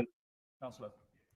Mr. Deputy Speaker, at the beginning of this crisis, we made changes to the way that statutory sick pay operates, making sure that it was payable from day one rather than day 4, and for those who are self-employed, making changes to the way universal credit, ESA, and the minimum income floor work, all to enable some of the things that the honourable gentleman mentioned. It's also worth bearing in mind that on the last survey evidence we have, a majority, I think something north of 60% of people get more than statutory sick pay as a result of the treatment from their employers. Jeremy Hunt. Thank you, Mr. Deputy Speaker. I recognise that the Chancellor will have made the decision on 0.7% with an extremely heavy heart. But does he recognise that the respect felt for this country around the world is because we have championed causes throughout our history that matter to people everywhere, like democracy, human rights, and the rule of law. And one of those causes is tackling extreme poverty. So to cut our aid budget by 1/3 in a year when millions more will fall into extreme poverty will make not just them poorer, but us poorer in the eyes of the world, because people will worry that we are abandoning a noble ideal that we in this country have done more to champion than anyone else. Chancellor. Mr. Deputy Speaker, it's with enormous grateful thanks to the honourable gentleman for the way he's approached us, and I appreciate the conversations he's had with me on this topic. Of course, he rightly feels passionately about it. I would say to him, and he knows this better than anywhere, one, there are many ways in which we exert our influence and our values across the world. Aid is just but one part, and even on that, at 0.5%, we will still be more generous as a percentage of GDP than all our major economy peers, almost all: France, Japan, Canada, Italy, the United States, the average of the OECD, and the values that he cares deeply about, I also care deeply about, and I look forward to talking with him further about how best we can express those values and make a difference to those who need our help everywhere that we find them. Rachel Maskell. Thank you, Mr. Deputy Speaker. Charities up and down the land will wonder why the Chancellor has abandoned them today. Already accumulated £10 billion of debt, 20% of our charities could fold, despite the extraordinary work they've done for our nation during this pandemic. Now I read his book, his statement, which says there's going to be further rationing in the Office of Civil Society. Will he go away and reflect and come back to that dispatch box with real money to support our valuable charities? Mr. Speaker, I think almost uniquely during this crisis, amongst other countries, we've provided enormous financial support to our charity sector, £750 million that the Department for Culture, Media and Sport has distributed to small and large charities up and down the country, because they do fantastic work. It has been a difficult time for them, and that's why this government, at a time of acute crisis, stood behind them. Gerald Jones. Thank you, Mr. Deputy Speaker. On the 26th of February, I asked the Prime Minister to offer additional support to Wales over and above the devolved settlement in the face of unprecedented flooding caused by Storm Dennis. The Prime Minister at the dispatch box gave an assurance that, in his words, he would passport funding to Wales. 9 months later, with winter approaching, we still have not had that delivered. So can I ask the Chancellor what discussions he has had on this issue, and when he feels the government will be able to deliver on the Prime Minister's promises to Welsh communities? Chancellor. Well, Mr. Speaker, I believe we have, with £1.3 billion of extra funding next year for the Welsh Government to spend as it sees fit on its devolved competencies, of which, of course, flooding is one, and I'm sure that that's something he can raise with the Welsh Government. We in England are doubling the amount of investment in flood defences over the next few years to over £5 billion, protecting over 300,000 homes, Mr. Deputy Speaker. But as I said, the £1.3 billion of Barnet funding for Wales will enable that funding to go to where it's needed. Sir Robert Sims. Can I thank the Chancellor for his statement? Over the last 10 years, we've spent over £100 billion on overseas aid, a lot of it borrowed. Most of my constituents will understand the difficult decision the government have had to make. On 0.5, we're higher than most of our neighbours, but probably higher than the major government and many other governments in the past. As he set out the recovery in GDP and growth over the next 3 or 4 years, no doubt the budget will also go up again. Councillor. Well, I thank my honourable friend for his comment. He is right, and I think he's right to point out. I think the average of the last Labour government was 0.36%, so it will be sufficiently ahead of that. And as I said, this is something that we intend to return to over time when the fiscal situation allows. He will appreciate better than others the unbelievable uncertainty at the moment that exists, but that is our intention. Video link. Clive Betts. Thank you, Mr. Deputy Speaker. Could I first of all declare an interest in this question, as I suffer from myeloma, a form of blood cancer. Could I say to the Chancellor, we all recognise and applaud the incredible work that the NHS and its staff have done for all of us in the last few months. Would he recognise, however, that in terms of the future, much of research for cancer is funded by charitable donations? Those donations have fallen significantly during the recent months for obvious reasons that everyone can understand. So could I say to him, in order to make sure treatments do continue to improve in the future, will he agree to fully fund cancer research to make up that difference in charitable donations, at least for the next few years? Oh, Mr. Speaker, I'm grateful to the honourable gentleman's question, and I know it's a topic on which he speaks passionately. He'll be pleased to know more generally about our record spending on R&D next year of just shy of £15 billion. The exact allocation obviously is something for the Department for Business, but there's a significant increase in there for basic research. But also within the DHSC budget settlement, about £1.3 billion to fund research for the National Institute of Health Research and Genomics England, both of which I think do a fantastic job, and I'm sure will be working to develop treatments for all of us in the years to come. John Penrose. Mr. Deputy Speaker, can I welcome the Chancellor's continuing commitment to sound money? It's particularly easy to forget in a year when we've just seen an 11.3% cut in the size of the economy, that ultimately all the money that we're borrowing has eventually to be paid back by us as taxpayers. So can I urge him not to lose that focus, and as soon as is possible to get back to a sustainable basis? And as part of that, could he say more about the Restart programme, which you mentioned earlier on, a crucial thing to try and get members of the long-term unemployed back into work? How many people does he expect that to help, and what benefit does he expect that to have for our long-term sustainable economy? Chancellor. Mr. Speaker, as ever, my honourable friend speaks fantastically good sense. He is right. We will need to return to a sustainable fiscal position, not least to build resilience for whatever the next crisis or shock that comes along, Mr. Deputy Speaker. We want to be able to react in the same comprehensive and generous way that we did this time, and that requires us to have a strong set of public finances going into it. And he's right about the Restart programme. That will help, we think, around 1 million of those who are long-term unemployed. It will be an exciting and ambitious programme. And the Institute of Employment Studies has spoken, I think, very well about the evidence there is for this kind of high-quality, individual, work-focused approach, making an enormous difference in getting people back into work. If we can do that, we can reduce some of the long-term scarring that they will face. So I have high hopes for what this programme can achieve. Sammy Wilson. Thank you, Mr. Deputy Speaker. Can I first of all welcome the £900 million which will be available to the Northern Ireland Executive, and I think it's a reminder to the people of Northern Ireland of the economic security which we have as being part of the United Kingdom, and also the consequences for Wales and Scotland should be a reminder to people there as well of the benefits of the Union. Could I just ask the Chancellor one thing about the Levelling Up Fund, the Infrastructure Bank, and also the Shared Prosperity Fund? When will he have the details of access to that, and can he assure us that the access to all of those funds will be equally available to different parts of the United Kingdom? Mr. Deputy Speaker, I can give the honourable gentleman that assurance. These are UK-wide programmes, and we hope to have more details about the Infrastructure Bank in the spring, so it can get up and running, at least in shadow form, as quickly as possible, and making a difference to communities all around the United Kingdom. Mark Horsey. Thank you, Mr. Deputy Speaker. May I first of all join my honourable friends in expressing concern about the proposal to reduce overseas aid, but welcome today's announcements, in particular on infrastructure, apprenticeships and research and development, which will create wealth and jobs. And and I also welcome the very substantial support that the Chancellor has provided to help businesses and people get through coronavirus. But my constituents know that these measures will all have to be paid for. So can he assure them that when this economic emergency is over, he will return to a policy of balancing the books? Councillor.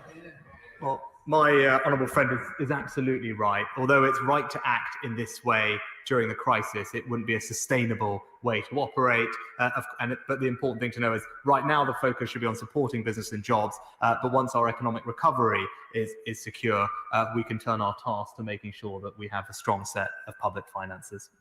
John Cryer. Thank you, Mr Deputy Speaker. The Chancellor has announced a pay freeze for hundreds of thousands of public sector workers today who don't deserve it.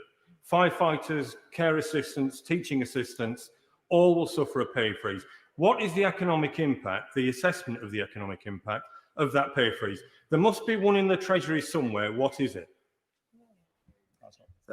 Mr Speaker, I think it would be wrong to describe a blanket pay freeze for this policy, where a majority of those working in the public sector will see an increase in their pay next year, either because they earn less than the UK median salary of £24,000, or they work in the NHS, or indeed that they're on the national living wage. Across all of those areas, there'll be a pay increase that will benefit millions of people and, of course, make a difference to the economy. Laura Farris. Thank you, Mr Deputy Speaker. I welcome the significant financial commitment to mental health services. One of the striking takeaways in my constituency is the proliferation in anxiety, depression, and sometimes addiction that is emerging from the crisis. We know that these have a pernicious correlation with long-term unemployment.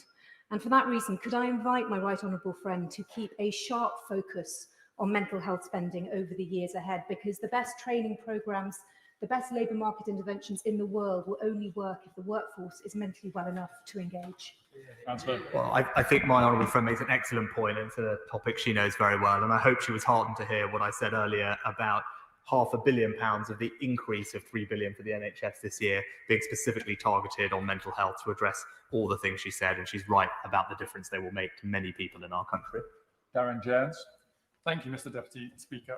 Over 4 million children are in poverty in the UK. Under successive Conservative Chancellors, Sure Start centres have closed, child trust funds have been slashed, nurseries today are on the brink of collapse, and the number of children falling into poverty increases month after month, an unnecessary national tragedy. So why, especially at these difficult times, could the Chancellor not today commit to eradicating child poverty in his economic statement? Councillor. Mr Deputy Speaker, on the last numbers, there are 100,000 fewer children in absolute poverty than in 2010, and 750,000 fewer children living in workless households than in 2010. He asked about nurseries in early years. He'll be pleased to know there was above inflation increase in the hourly rate for nursery providers contained in this spending review. Video link. Richard Bergen. Thank you, Mr Deputy Speaker. A few months ago, the party opposite was clapping public sector workers. Now it's cutting the pay of millions. This crisis shouldn't be paid for on the backs of the working class, but it is. Over 2 million people are now paid less than the minimum wage, up fivefold. Sick pay so low, people are forced to choose between their health and putting food on the table. And millions of people's benefits, largely sick and disabled people, will rise by just 37 pence a week. Instead of forcing millions into poverty, will the Chancellor impose a windfall tax on those who have made super profits from this crisis?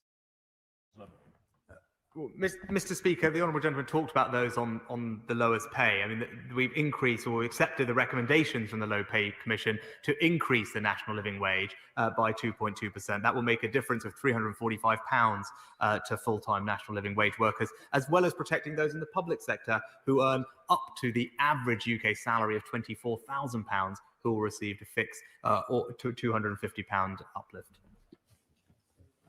Video link. John Barron.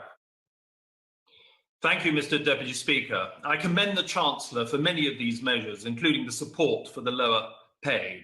And when it comes to funding them, I encourage him not to stifle enterprise through increases in taxes, as these are often counterproductive.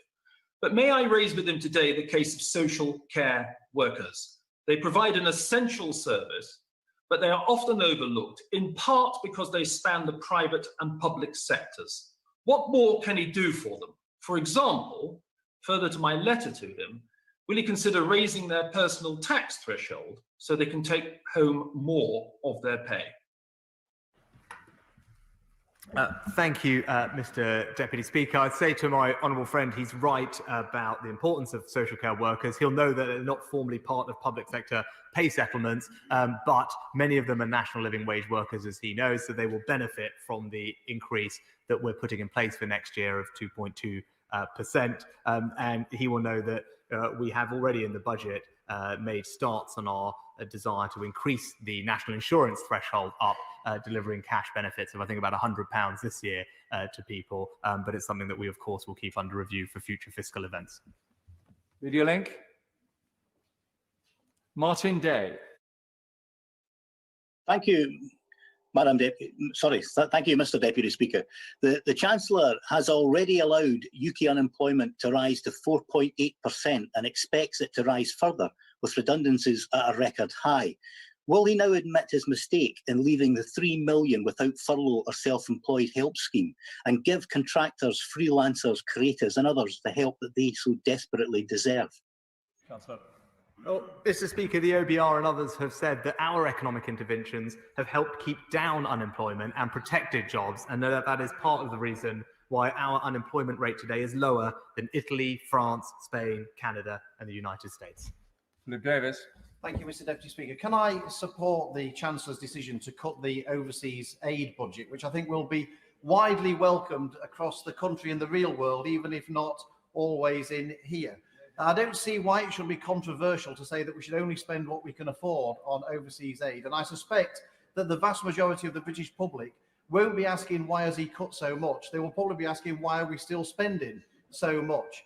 And if some of that money he's saving can be spent on the much needed and long awaited Shipley Eastern bypass and some proper flood defences in the Shipley constituency, then so much the better. I thank my honourable friend for his support, and he makes an important point. This spending review is about delivering on the British people's priorities. And yes, we have made some tough choices, but we have done that so that we can continue investing in the things that our constituents value most. And I look forward to talking to him further about the bypass and flooding defences that he needs. But hopefully with the doubling of our flood defences over this Parliament, it is something that we can make progress on for him. Steve Double. Thank you very much, Mr. Deputy Speaker. Can I first of all place on record my thanks to the Chancellor for the recent announcement of support for airports, which has been very welcome, and also just thank him for the way that he is approaching this in a very measured and sensible way, the unprecedented challenges we're facing. But can I just raise the challenges facing the hospitality sector? This sector has been impacted more than any other, and although the government have provided incredible support in recent months, they are facing real challenges this winter with the restrictions that we are placing on them. They say that 94% of businesses in Tier 3 will be unviable, 74% in Tier 2, and even in Tier 1, 30% of businesses are likely to be unviable. They have played an incredible part in our growth and job creation over the last 10 years and want to continue doing that as we recover from this crisis. So can he please look at again at what support we can give to this sector to make sure they're still around in the spring to help our recovery? Councillor. Well, Mr. Deputy Speaker, my honourable friend, as ever, is a passionate champion for the hospitality sector, and he's right to be so. They employ 2 million people, often lower paid, and they have been hit harder than almost anybody by this crisis, which is why, as he acknowledged, we have put in place unprecedented support through VAT cuts, initiatives over the summer, Eat Out to help out, business rates holidays, and now cash grants when those businesses are either closed or in Tier 2 areas facing restrictions to help get them through the winter. Those grants, I think, in general, will equate to the rental payment that most of those businesses have. We have that information. That's the single biggest fixed cost of a hospitality business. And of course, they can furlough their staff. I know it's difficult. Hopefully those interventions will make a difference, because he's right. We want them to be able to bounce back strongly. Lillian Greenwood. Mr. Deputy Speaker, the Midlands Engine has identified priorities for investment as transport, digital connectivity and energy. That's what we need to enable the Midlands and the UK to recover from this pandemic, to build back bigger, better and greener. But according to the IFS, the East Midlands has suffered the lowest level of transport spending per person since 2014-15. We've also been at the back of the queue for all capital spending for at least 5 years. So if he's serious about levelling up, can he guarantee that the East Midlands will receive the highest allocation of any region when he hands out his new levelling up fund? Mr. Speaker, the Honourable Lady, I think, talked about a few different things, transport and digital connectivity being among the most important to her region. And I think this is a spending review that delivers on both of those priorities, with record amount of spending on road, on rail, on intracity transportation, on buses, on cycling, but also on digital connectivity, with our plans to bring 85% of the country to gigabit-capable broadband by 2025, and indeed deliver on the green plan that I outlined. I'm very look forward to hearing from her in her local areas once we launch the Levelling Up Fund, because I'm sure there will be projects that we can make a difference to. Video link. David Morris. Thank you, Mr. Deputy Speaker. Mr. Deputy Speaker, I welcome the Levelling Up Fund. A project that I've been championing since the outset is the Eden North project. Would the Chancellor meet with me to discuss the Eden project in Morecambe this coming shortly, as this is exactly the kind of shovel-ready project that would level up not just Morecambe, but the whole of our region? Did the Chancellor get that? Yes. Mr. Deputy Speaker, yes. I think it was something about the Eden project, but I'd be very happy to meet with my honourable friend and discuss his ambitions for his area and this project. I know he's put a lot of thought and energy into it, as has his community, and I very much hope we can make progress over the coming years. Richard Fuller. Mr. Deputy Speaker, in his statement, my right honourable friend said, "The spending announced today is secondary to the courage, wisdom, kindness and creativity it unleashes. These are the incalculable but essential parts of our future, and they cannot be mandated or distributed by government." Mr. Deputy Speaker, he is right in that, and the private sector and businesses will respond to what he has announced today. But may I ask my right honourable friend, when it comes to consideration of taxes, will he look to protect the incentives for those who invest and grow such businesses? Councillor. I thank my honourable friend for his comment. He's absolutely right, and from his own business experience, he knows this well. And he will know one of the things we do to incentivise entrepreneurship through the tax system is our world-leading EIS and SEIS programmes, which provide significant support to private investors to help fund new businesses. We've expanded that scheme over time, and I know he has thoughts on it, and I look forward to hearing them. Venu Mishra. Mr. Speaker, I refer the House to my entry in the Register of Members' Financial Interest. Mr. Deputy Speaker, the taxpayer support for British businesses and jobs during this pandemic has been a lifeline for many. But today we hear that Rolls-Royce, which has benefited handsomely from the public purse, whilst moving highly skilled jobs abroad, intends to shut down its historic Barnsley site until after Christmas and offshore the work to Japan, Singapore and Spain, in a clear attempt to break the current industrial action there. Does the Chancellor agree that this kind of bully boy strike-busting tactics are utterly unacceptable, and that all financial support must be immediately withdrawn until Rolls-Royce comes to its senses, ends its lockout, and gets back to the table with the United Union to resolve this dispute? Councillor. Well, Mr. Speaker, I know the aerospace industry has been suffering a particularly difficult time over the past few months, and that has impacted businesses like Rolls and others up and down the supply chain. We have put some measures in place to help airports and indeed get people flying again, and enjoy conversations with specific companies all the time. But I'd urge all companies to work constructively with their workforces through what is a difficult period, and hopefully find resolution. Collectively, we are all trying to protect jobs, Mr. Deputy Speaker, but it is, of course, a very challenging set of circumstances.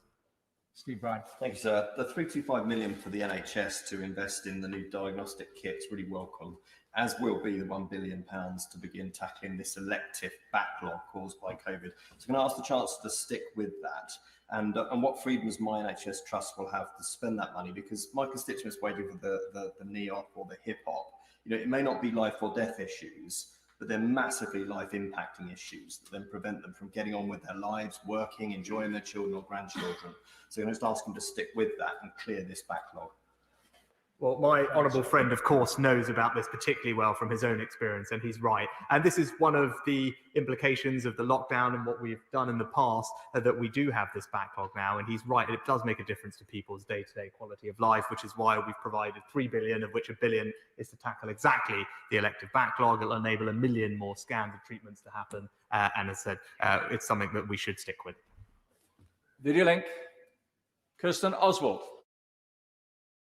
Thank you, Mr. Deputy Speaker. Over 1 million 1950s-born WASPy women remain in the workforce, including in front-facing roles. Many had planned to retire, but can't because the Chancellor's government hit them with a lengthy delay in accessing their pensions. WASPy women have asked me why the Chancellor can't sort out their pensions, allowing them to retire and freeing up their jobs for others. That would be a win-win for the Chancellor and WASPy women. Will he look to do that? Well, Mr. Deputy Speaker, of course, that case has been, I think, settled in the courts. There's not much further I can add, but today we have announced an uplift of 2.5% for 12 million pensioners on the state pension, which I know will make a difference to many. Ben Everett. Thank you, Mr. Deputy Speaker. I'm sure the Chancellor shares my vision that Milton Keynes and the wider Thames Valley can be the Silicon Valley of Europe. And at this point, we know that 88% of UK companies are currently experiencing a lack of digital skills, and this is costing our economy £63 billion a year. So can I therefore ask whether the proposal for a brand new STEM-focused science and digital technology university in Milton Keynes would be eligible to apply for funding from the new £4 billion pot for levelling up? Chancellor. Mr. Deputy Speaker, we'll publish further details on how the Levelling Up Fund will work in due course. It's for those smaller, deliverable, everyday infrastructure projects that I talk about. But my honourable friend is absolutely right to champion technology and innovation and digital adoption by SMEs. He'll be pleased to know the spending review confirms just over £50 million to support BEIS to deliver productivity-enhancing improvements for SMEs, and one of those I think does involve use of digital technology, which is something the UK lags behind peers in.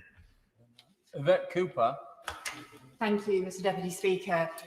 We know that families are really struggling right now. The Bank of England has said that inflation forecast next year is 2%. So can he guarantee that the 2.1 million public sector workers he referred to won't face a real terms pay cut next year? And can he explain why on earth he is still going ahead with the appalling £1,000 cut in universal credit that will hit millions of families across the country at this incredibly difficult time?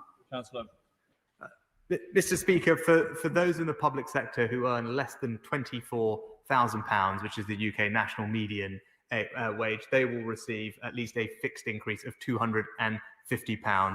That's 2.1 million people, 38% of the workforce, and well, it would depend on the exact salary that they make, Mr. Speaker, but it's a fixed £250 for all of those 2 million workers. Video link. Nigel Mills. I welcome much of the statement, and I look forward to sending him the bid for the Ripley-Codnor bypass. Would you be able to offer any encouragement to the supply chain of the hospitality industry? He's supporting the actual restaurants and pubs that are closed, but not those important businesses that supply them, that also can't trade if they've got no customers to sell to. Chancellor. Mr. Deputy Speaker, obviously those businesses will be able to use the furlough scheme on its generous terms through the winter period for their staff, but also the over £1 billion of funding that we made available to local authorities before the start of the latest national restrictions was there to support businesses and their local economy in the way that they saw fit throughout the winter period. So, of course, that funding is available at a local level to perhaps do some of the things that the honourable gentleman talked about. Nick Whitley. Thank you, Mr. Speaker. The Chancellor has promised the British people a green jobs revolution, but the UK is fast falling behind countries like France and Germany. We need investments in jobs of the future now. What immediate steps will the Chancellor be taking to support green infrastructure projects such as offshore wind and the Mersey tidal projects and green jobs in Merseyside? Mr. Deputy Speaker, I don't believe we are behind France and Germany. We're phasing out ICE vehicles 10 years before France is, and we're phasing out coal 13 years before Germany is. And indeed, the Prime Minister's 10-point plan will support up to 250,000 green jobs, building on the progress we've made, being the country that has decarbonised the fastest out of all major economies. Anthony Bryan. Thank you, Mr. Deputy Speaker. My constituency is home to the global headquarters of AstraZeneca, the private sector company that's committed to producing on a not-for-profit basis the so-called Oxford vaccine, not just for the British population, but for developing countries around the world. It's doing that through Gavi, the Global Vaccines Alliance, of which the UK, as the Chancellor said earlier, is the biggest financial supporter. Coronavirus, the pandemic, is the biggest crisis facing the world, and the UK is in a leading position tackling it.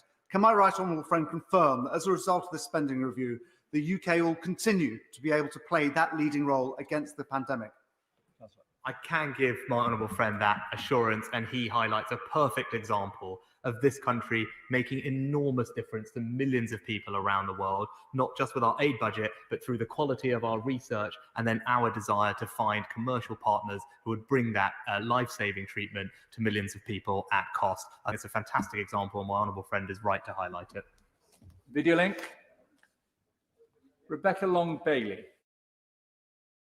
Thank you, Mr. Deputy Speaker. It was frankly opprobrious that there was nothing today to help the 3 million people excluded from government support schemes. They are desperate, they are struggling, and some have even taken their own lives. So can the Chancellor tell me, are we to assume after 8 months without any change in policy that he deems it politically expedient to exclude these people because they just don't matter? Chancellor. Mr. Speaker, I'm sure the Honourable Lady heard the answer to the previous question on this. She keeps mentioning this 3 million figure without perhaps giving an explanation of whether she agrees that 1.5 million of those should be included, given that they make the majority of their earnings from employment, are eligible to be furloughed. And indeed, that was an approach that was supported by all trade organisations at the time the scheme was launched. Thank you, Mr. Deputy Speaker.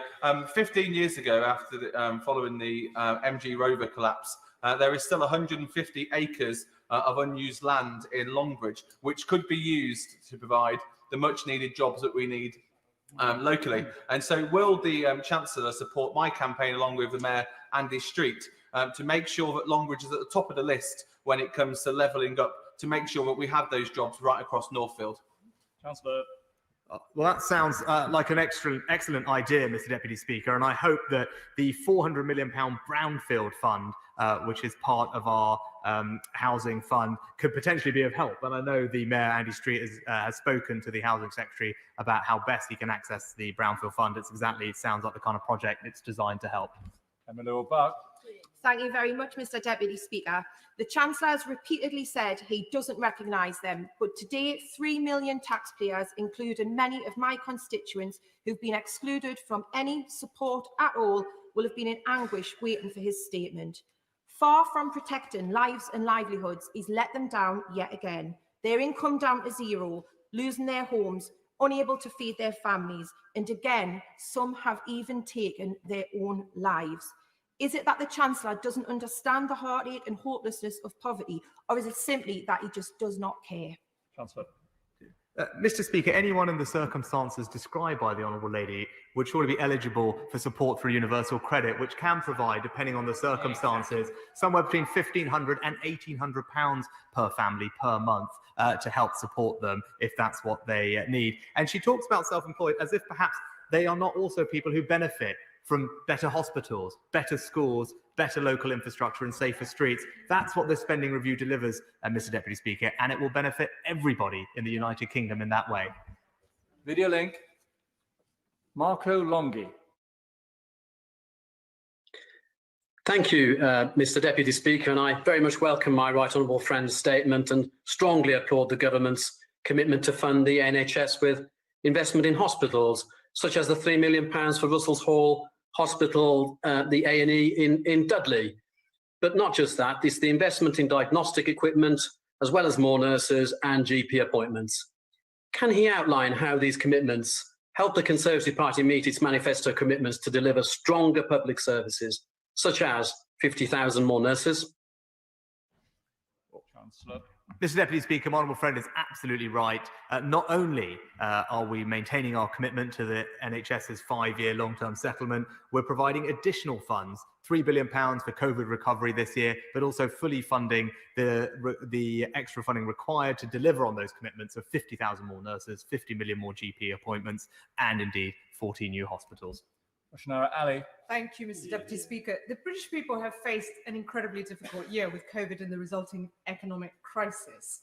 Then we have the looming prospect of either a no-deal Brexit or a minimalist one that will be very disruptive for businesses. And the OBR has forecasted that 5.2% of loss of potential GDP over the next 15 years. The governor has said that we could see a 2 to 3 times as bad situation with a no-deal Brexit. How much more economic carnage and unemployment should the British people expect with these two scenarios on top of coronavirus and its impacts? Well, Mr. Deputy Speaker, what I'd say is our teams are hard at work, and I'm very hopeful that we can reach a constructive agreement with our European friends and partners.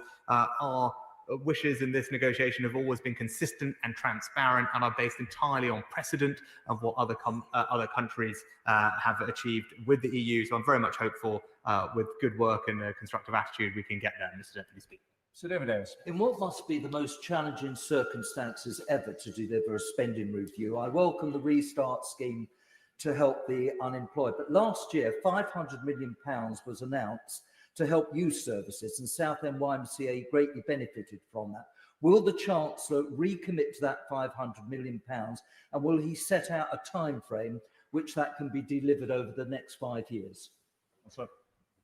Mr. Deputy Speaker, my honourable friend is absolutely right about the importance of youth services. I'm not entirely sure exactly which bit he's referring to. We're happy to talk to him further about it. He will see in the spending review today that the National Citizenship Service is still there, and we've provided more funding for capital projects for youth organisations. But I'd happily pick up the specific case he mentioned separately.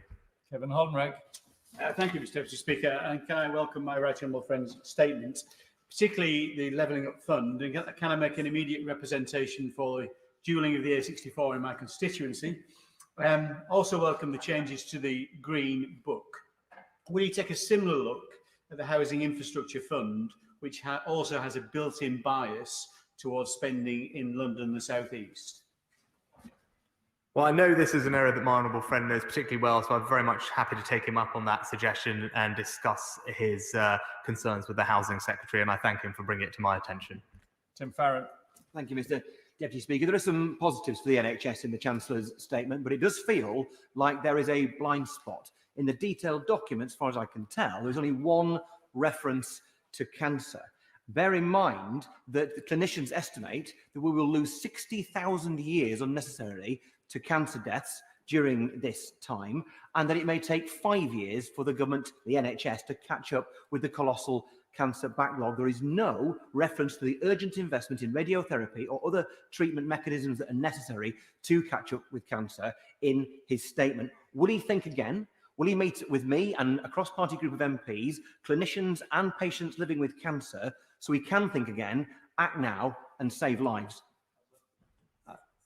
Mr. Deputy Speaker, of course, it will be for the Secretary of State for Health to underdo the detailed allocations of this budget. But I would point to the £3 billion for COVID recovery, £1 billion of which is to help tackle the backlog, both of elective surgery, but also screening and diagnostics, which I think will help. We also have provided £325 million, Mr. Deputy Speaker, to invest in new diagnostic machines, replacing ageing machines, about 2/3, which presumably does help with referrals and identification of cancer. But of course, the Secretary of State for Health would be the best person to discuss the exact allocation of the increased NHS budgets. Video link. Andy Carter. Thank you very much, Mr. Deputy Speaker. Can I praise the very measured and sensible way the Chancellor has approached this spending review, and I welcome in particular the infrastructure fund with levelling up in the north of England a real priority. I look forward to discussing more projects for Warrington South with him. I'm particularly pleased to see those working in the lowest paid public sector jobs will also get a pay increase. But can he confirm the extra police officers promised for Cheshire will be delivered so that we can tackle antisocial behaviour and protect our communities from the dreadful impact of county lines drug gangs? My honourable friend is absolutely right about the importance of safer streets. I'm pleased to tell him this spending review makes available £400 million more for the Home Office and local policing to make sure that we can recruit an additional 6,000 police officers next year on top of the 6,000 this year in order to make great progress on our way to 20,000 by 2023. Video link. Matt Vickers. Thank you, Mr. Speaker. My right honourable friend has had to make some tough decisions on issues like foreign aid, but can he assure me that by doing this, he'll be able to focus on domestic priorities and the levelling up agenda that can do so much for so many in Teesside? Yeah, I thank my honourable friend for the question. He's absolutely right. This spending review is about focusing on the priorities of our constituents. And I'm sure he's will be pleased to know, and his constituents will be pleased to know, that we've made available £3 million today for the Tees Valley Hydrogen Transport Hub. Teesside is at the heart of our hydrogen revolution, bringing new jobs and attracting investment and driving growth in his local area. And that's an example of the kind of local priority that we can now fund, having made these tough decisions. Hilary Benn. Thank you very much indeed, Mr. Deputy Speaker. The Chancellor said he wants to invest in the places that we call home, but the homes of thousands of leaseholders are currently worthless fire risks because of the cladding scandal, which they didn't cause. Now, he will be well aware that the 1.6 billion he's already allocated is nowhere near enough to make all of these homes safe again. The leaseholders don't have the money, and as far as I can tell, looking at the Blue Book, not an additional single penny has been allocated. So my question to him is, how much longer will my constituents have to wait before they are able once again to call the place in which they live a home? Mr. Speaker, I'd say to the right honourable gentleman, we have made available £1.6 billion, which means at this moment 80% of high-rise buildings with ACM cladding have work underway or complete. That number is likely to rise to 100% by the end of the year. And with regard to people who are unable to move, I think he is referring to the issue with the EWS1 certificates, which I think the Secretary of State made a statement on this recently, but he'll be pleased to know £700,000 was made available to help more assessors qualify to undertake those assessments. And I know my right honourable friend, the Housing Secretary, is in conversations with UK Finance and RICS to ensure that use or demand of those certificates is appropriate and proportionate to the needs of the situation. Video link. Julian Sturdy. Thank you, Mr. Deputy Speaker. And I understand my right honourable friend has had to make some difficult decisions. And as we seek to rebuild our economy in the months ahead, I'm delighted to hear his commitment to investment in infrastructure. But can he set out what that means for the North, and in particular for York and North Yorkshire, and what benefits that will bring to my constituents in York Outer? Well, Mr. Deputy Speaker, I thank my honourable friend, and he's right. This is about making difficult decisions so that we can prioritise the things that our constituents want us to. I know in his area, he'll be pleased to know that there has been a success for access to the new stations fund. I think for the Haxby station, that's an example of this government delivering on its promises, trying to find ways to improve local transport infrastructure in his local area to drive growth and opportunity, and we will relentlessly focus on those types of priorities. Video link. Barry Sherman. Mr. Deputy Speaker, thank you. Can I ask the Chancellor of the Exchequer, can we have this new infrastructure bank in Yorkshire and in Huddersfield in particular? And is he sure that he has paid enough attention to the tremendous challenge of young people's unemployment and young people who want to get into a job, who want to be trained? And is his programme today, that he's announced today, sufficient to train a whole new generation of young people as green apprentices? Mr. Deputy Speaker, I of course would be sympathetic to the idea of putting the bank in Yorkshire, as the honourable gentleman knows, but I have to tell him he was slightly beaten to the punch over the weekend, I think, by my honourable friend from Shipley making a pitch for Bradford. But in any case, I'll happily hear his thoughts. He's right about the focus on young people. The new Restart programme will be able to help 1 million people who have been unemployed for over a year. But before even that happens, Mr. Deputy Speaker, we've got the Kickstart programme, which will benefit 250,000 young people more if the programme is successful. And he talked about apprenticeships. Rightly, we've increased the cash bonus to businesses to £3,000 for them to take on a fresh new young apprentice, because he is right, that is where our focus should be. Jane Stevenson. Thank you, Mr. Deputy Speaker. I thank the Chancellor for a range of measures to support those on low incomes and also to protect the most vulnerable, whether that's by an uplift to cash for local authorities to identify and support vulnerable families, or with the holiday activities and food programme, an uplift to the Healthy Start programme. Levelling up is crucial to a seat like Wolverhampton North East. Can the Chancellor reassure my constituents that this government will continue to prioritise job creation, investment and other opportunities for them? My honourable friend is absolutely right. This government is committed to spreading opportunity across the country, especially in places where people feel they haven't had the same fair crack at the whip as before. Our Levelling Up Fund is designed to correct that. And I know also today that whole local area will be benefiting from discounted funding from the Public Works Loan Board to help with local infrastructure projects. That's a symbol of our commitment to her area and her constituents. The Chancellor said that my honourable friends were wrong about the number of working people excluded from financial support. It's the freelancers and the self-employed who haven't had any support who think he is wrong. In the Liverpool City region, the Mayor, Steve Rotherham, has found a package to support some of those people who have been excluded.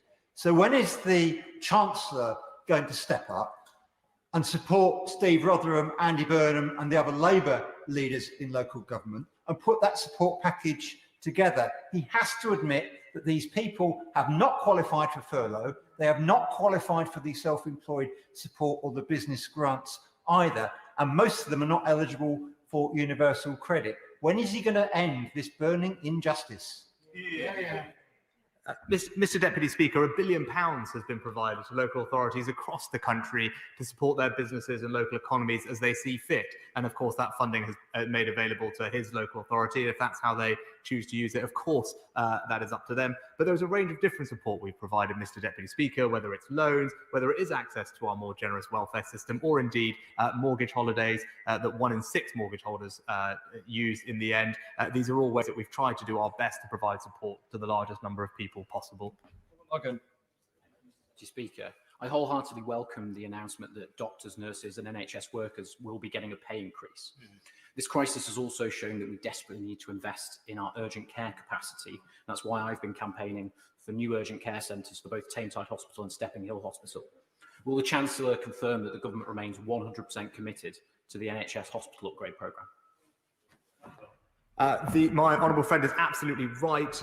On top of the actually existing in-year funding we provided to deal with winter pressures for A&E, this SR confirms £3.7 billion of funding over the next few years to deliver both our 40 new hospitals that we talked about and indeed 70 hospital upgrades as well. So rest assured, we do remain completely committed to this programme. Video link. Carla Lockhart. Thank you, Mr. Deputy Speaker. I thank the Chancellor for his statement and welcome the additional financial support for the NI Executive. I also look forward to the detail of the pay rise for nurses, doctors and healthcare workers and how Northern Ireland healthcare professionals can benefit. In my constituency of Upper Bann, the private sector has been absolutely devastated by COVID-19, and had it not been for the support provided by him, many businesses would be closed. What will the Chancellor do to ensure the private sector recovery is supported across the United Kingdom, and will he undertake to show his clear commitment to UK-wide recovery by visiting my constituency when the restrictions permit, to meet businesses who want to thank him and to be part of our national economic recovery. Well, I thank the Honourable Lady for her kind comments, and she's right about the importance of especially our small and medium-sized businesses to help drive our recovery. We've provided cash grant support to them, the ones that are most impacted by the restrictions. That extra funding comes to Northern Ireland, but also our UK-wide basis, we've provided tax cuts, grants, loans, and other things that she'll be aware of, and she can rest assured that I will keep all of that in my mind as we think about how to exit this crisis, and I look forward to my first visit as Chancellor, hopefully to Northern Ireland in the near future. Angela Richardson. Thank you, Mr Deputy Speaker. I welcome my right honourable friend's statement this afternoon. He will know that affordable housing is needed in my constituency of Guildford, but development is constrained by Greenbelt, which we are rightly enhancing and protecting as a manifesto commitment. Therefore, would he outline what fiscal steps he is taking to support councils like mine in regenerating brownfield sites? I thank the Honourable Lady. She's absolutely right about the importance of going to brownfield first. And today's spending review makes available an additional £100 million for non-mayoral combined authorities to access remediation funding. My right honourable friend, the Housing Secretary, will be able to talk to her in more detail about that. But it's exactly the kind of thing that I think could make a difference in her constituency. Video link. Drew Hendry.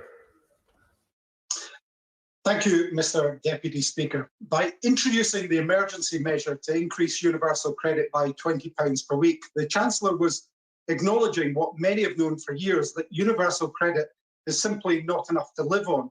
If that was the case during this pandemic, why won't he commit to retaining this uplift permanently?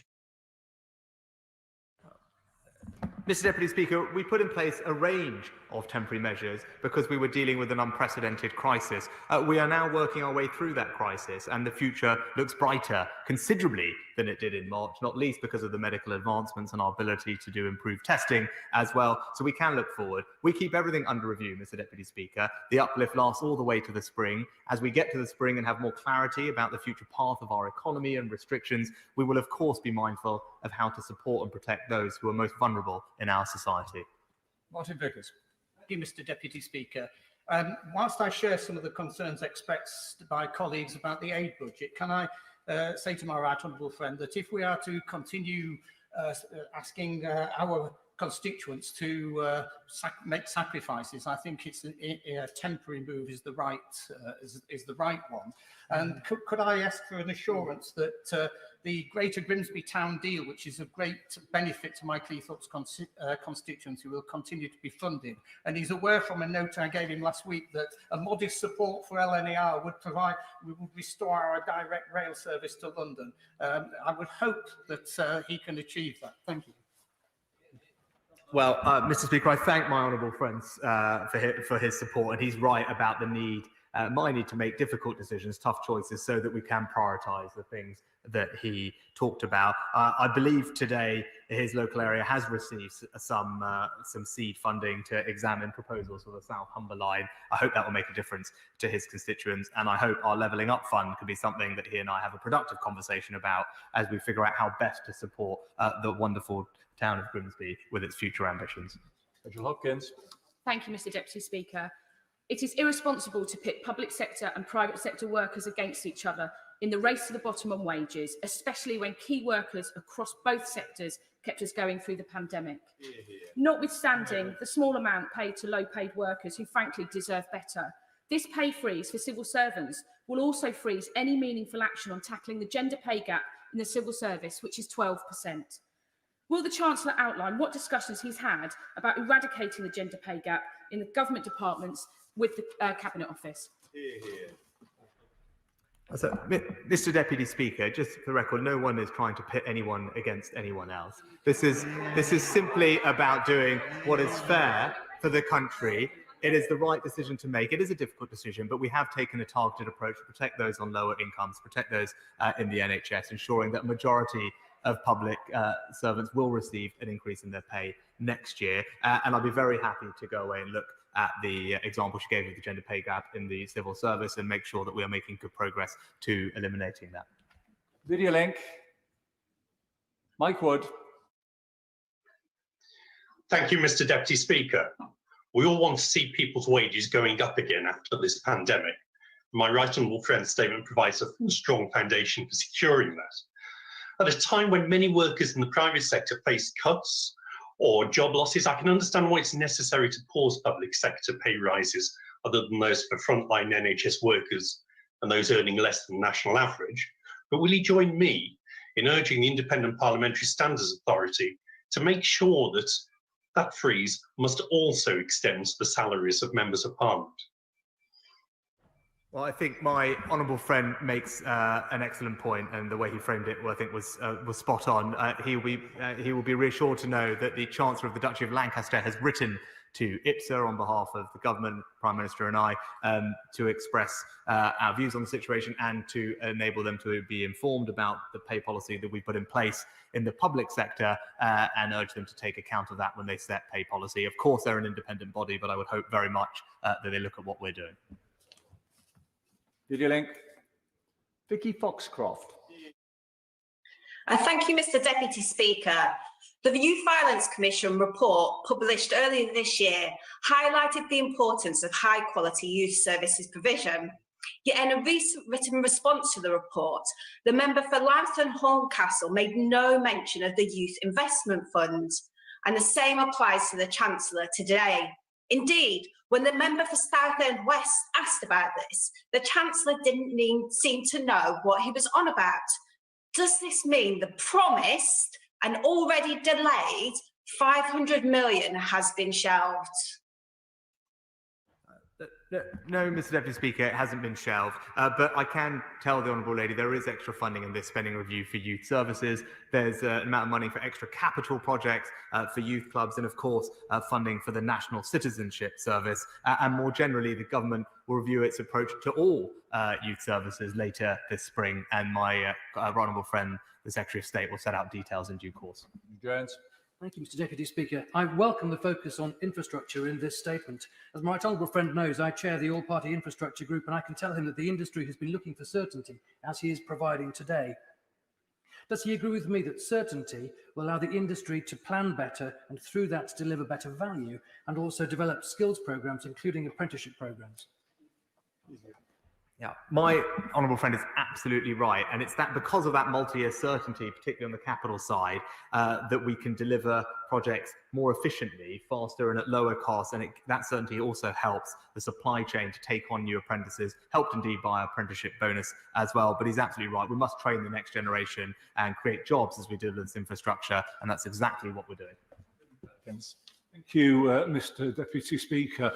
Britain's publicans and the wider hospitality trade are facing a catastrophic Christmas. The government's mishandling of coronavirus and the lack of evidence behind the policies on pubs particularly, and the lack of a financial package to support them going forward from this second lockdown, is going to mean many of them never open their doors again. Will the Chancellor, rather than getting to his feet and congratulating him on what he did in the first lockdown, actually give Britain's publicans some kind of sense that there's a package coming that might see them through the winter? Mr. Deputy Speaker, the reason I talk about things that we've done is because they last all the way through the winter to next spring, whether that's the VAT cut or indeed the business rates holiday. I've consistently come to this dispatch box to support the hospitality industry.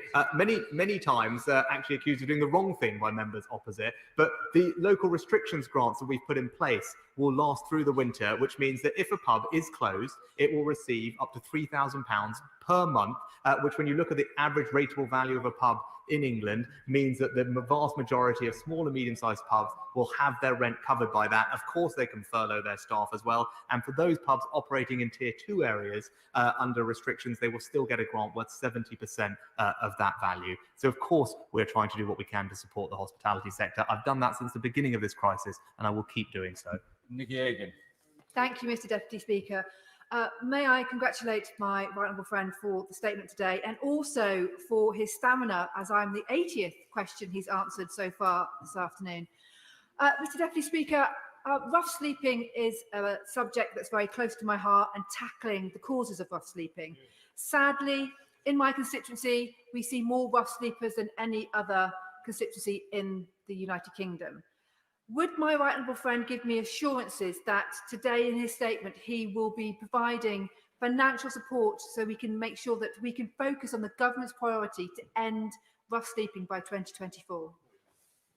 I can give my honourable friend that assurance. There's 250 million pounds, I think 254 million pounds made available to local authorities to help end rough sleeping. That's a 60% increase in cash terms on the money available this year, because she's absolutely right. This is something that we must end, and the funding, I know, will make an enormous difference in her constituency, and I know it's an issue she cares passionately about. And Bram. Mr Deputy Speaker. Braehead Foods, a large employer in my constituency, supplies top quality produce all over the United Kingdom. Now, furlough has been welcome for them, but they need additional support to cover fixed overheads while borrowing is maxed out and orders are almost non-existent. So please reconsider past requests from myself and the Federation of Wholesale Distributors and provide a grant or rates relief system that can be replicated in Scotland for UK food wholesalers like Braehead that are above the 51,000 business rates threshold, so that they can actually stay afloat and then play their part in the post-COVID economic recovery. Well, Mr Deputy Speaker, business rates are, of course, a devolved competency, and I'm sure the honourable gentleman can talk to the Scottish Government about their plans.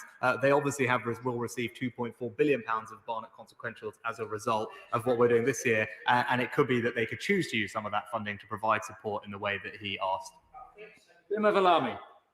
Thank you, Mr Deputy Speaker. Earlier this week, I spoke with many people and companies, training providers, and others in my constituency talking about apprenticeships and how we need to improve the system, make it more flexible. Would the Chancellor set out in further detail what measures this spending review will do to help businesses, training providers, and young people get the apprenticeships that they deserve? Well, Mr Deputy Speaker, my honourable friend knows this well with his own business experience, and he's absolutely right. What business has been asking for is more flexibility with how levy funds are used. I'm pleased that we can deliver that today. It means businesses can transfer their unspent levy funds down the supply chain easily in bulk to small and medium-sized companies. We're going to create a matching service for that to happen, and we're also going to allow employers in certain industries at first to front load some of the training funding, which is what they also wanted. Those obviously will be funded by the government, all those changes that happen as a result of us getting less in the levy funding, but we think they're the right thing to do. They will support business and support apprenticeships, and he's right to raise it. James Wilde. Thank you, Mr Deputy Speaker. The focus on the NHS and infrastructure is welcome, and the Queen Elizabeth Hospital in King's Lynn is on the front line of dealing with COVID, and it's 40 years old, but was built only to last 30 years. So will my honourable friend look seriously at the compelling case for QEH to be one of the 8 additional hospitals to be built on top of the 40 announced today? Well, Mr Deputy Speaker, I look forward to hearing from my honourable friend about the plans that he has and the ambitions for his local hospital. I know the Secretary of State for Health will also be interested. He will know how committed we all are to improving our hospitals and having new ones across the UK. There's funding for that today, but I'm happy to discuss further. Video link. Beth Winter. Thank you, Mr Speaker. In Wales, aerospace generates 1.47 billion in GVA for the Welsh economy. Since the pandemic, GE Aviation, which employs 200 of my constituents, has suffered 600 job losses, with future job losses likely. The sector faces a very uncertain future, which will have a devastating impact on our communities. These highly skilled workers have transferable skills. With the Chancellor's stated interest in funding the development of green initiatives, would he consider a sector-specific package to support such a development for my constituents? Mr Deputy Speaker, I know in my conversations with industry, one of the things they were very keen to see was an extension of our job support and furlough schemes, which is something we have been able to provide. And I know that will make a difference in preserving those valuable skill matches she talked about. And she will also know that there is an existing R&D pot the Department for Business runs, where it works with the aerospace industry to access, and also some of the new R&D we've put aside for our net zero transition will also help, because it's designed on reducing emissions and finding new ways in the transportation sector. William Ragg. Thank you, Mr Deputy Speaker. As somebody who campaigns to protect Greenbelt land, I welcome my right honourable friend's additional investment in prioritising brownfield development. His changes to the Green Book will also benefit the North West for infrastructure investment. But will he say more about what he can do to incentivise business growth in the north of England, which will bring jobs and, importantly, tax revenue to fund many of his spending commitments he's announced today? Well, Mr Deputy Speaker, my honourable friend's absolutely right. Although not part of the spending review, but just very recently announced, is the extension to the annual investment allowance. It was due to expire at the end of this year. This allows small and medium-sized companies to write off in full investments of up to £1 million. So that is a tax break that we are extending into next year. I know it will be warmly welcomed by businesses in his constituency, allow them to invest in their growth in a tax-advantaged way. Peter Kyle. Thank you, Mr Deputy Speaker. Brighton and Hove has double the national average of people renting their homes, and yet the cost of rental in Brighton and Hove is the same price as central London. I am hearing from an alarming number of people who are struggling to pay their rent. They're either running businesses or they're in employment, which isn't covering the bills. They are running out of savings, and soon they will be destitute. Can the Chancellor say he didn't say anything about rental homes in his statement? What assistance can be given to making sure that people can stay in their homes till the end of this crisis and they can start earning money again? Mr Deputy Speaker, what I can say is that the local housing allowance uplift that we put in place this year will be maintained into next year, the £1 billion. And I know that is of benefit to about 1 million households at about £600 each. So that's the main announcement today. But I'd be very happy to hear if there are further things. He'll know about our £12 billion affordable homes programme, which is designed to build 180,000 affordable homes over the coming years as well. Harriet Baldwin. Thank you, Mr Speaker. And it's almost exactly a year since we launched our manifesto, and today's sobering statement has laid bare the impact that the pandemic has had on the nation's finances and the difficult choices that the Chancellor is having to make. And he has done well to keep manifesto pledges on track. But I feel I need to make it clear that I personally feel ashamed that the only manifesto pledge we are breaking today is our promise to the world's poorest. Mr Deputy Speaker, I know this is a topic on which my honourable friend feels very passionately about, and rightly so. As she will have heard me say, that this is something that we do with heavy heart, and it's something that enables us to make progress on our other priorities, and it is indeed temporary. We intend to return to 0.7% when the fiscal circumstances allow. Video link. Audio link. Margaret Ferrier.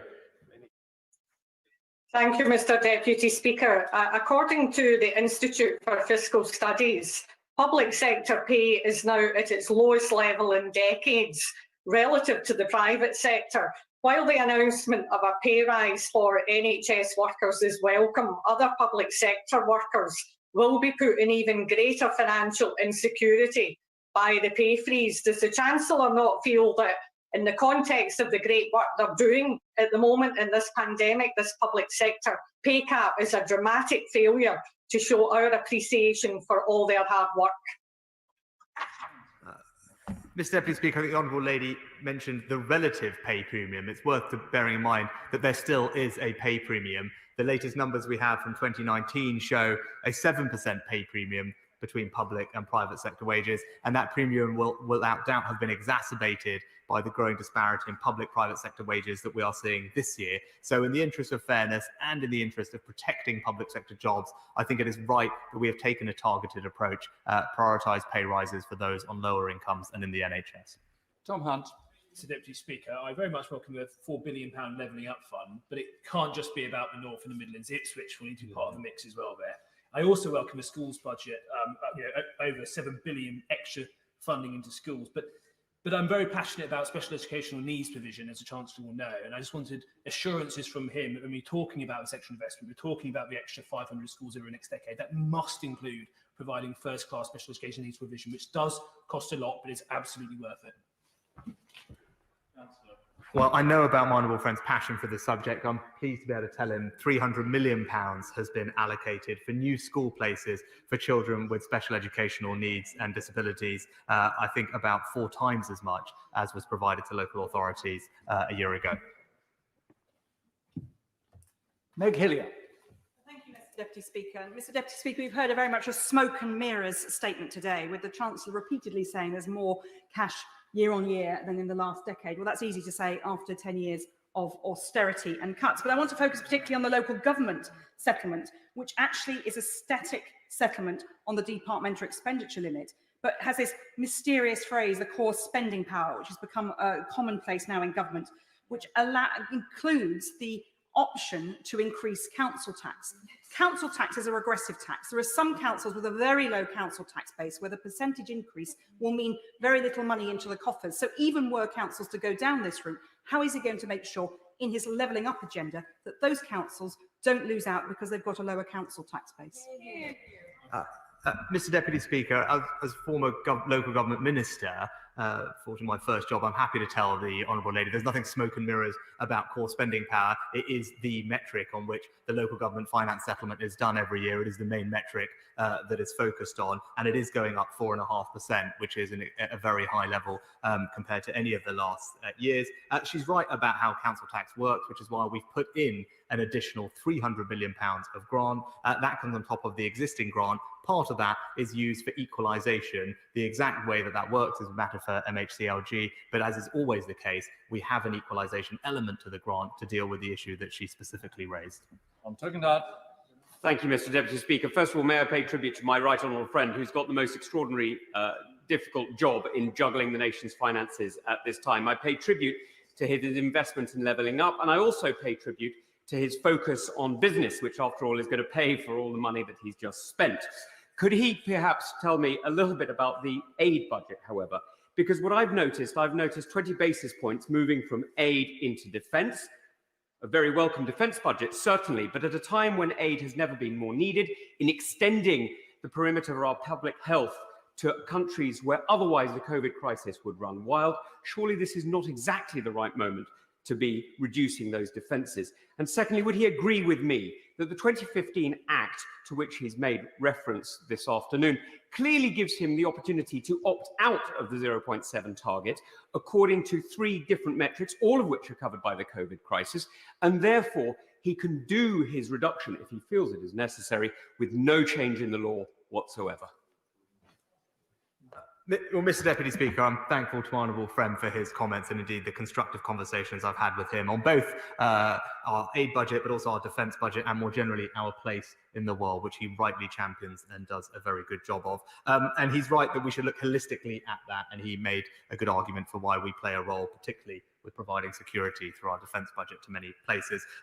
Given that he's right also about the 2015 Act and the so-called ouster provision contained within it, but given we cannot predict with sufficient certainty when exactly the current fiscal circumstances will have improved and our need to plan accordingly, we do intend to look at bringing forward appropriate legislation in due course, but my honourable friend, the Foreign Secretary, will be making a statement tomorrow and can answer the question in more detail. Sir Geoffrey Clifton-Brown. Deputy Speaker, may I admire my right honourable friend the Chancellor's stamina in answering well over 90 questions.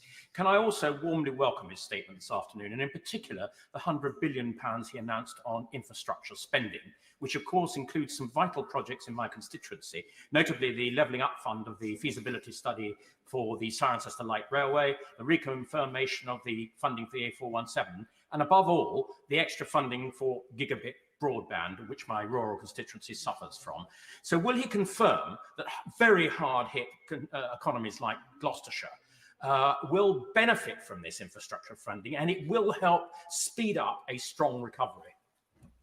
Can I thank my honourable friend for his kind words and support? And he's absolutely right. We want to make sure that this record investment in infrastructure brings tangible benefits to our constituents wherever they live, whether that's in the rural southwest or a town up in the northeast. All of the people of this country should see measurable improvement in the quality of their lives and the opportunities that they can seize ahead of them. That is something that this government will focus relentlessly on and intends to deliver. It's not often I get to bring a smile to the Chancellor's face, but that is it.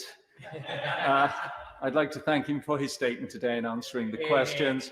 He was on his feet from 12:45. It's over 2.5 hours, so I'm extremely grateful, as I'm sure is the entire House of Commons. Order. I have now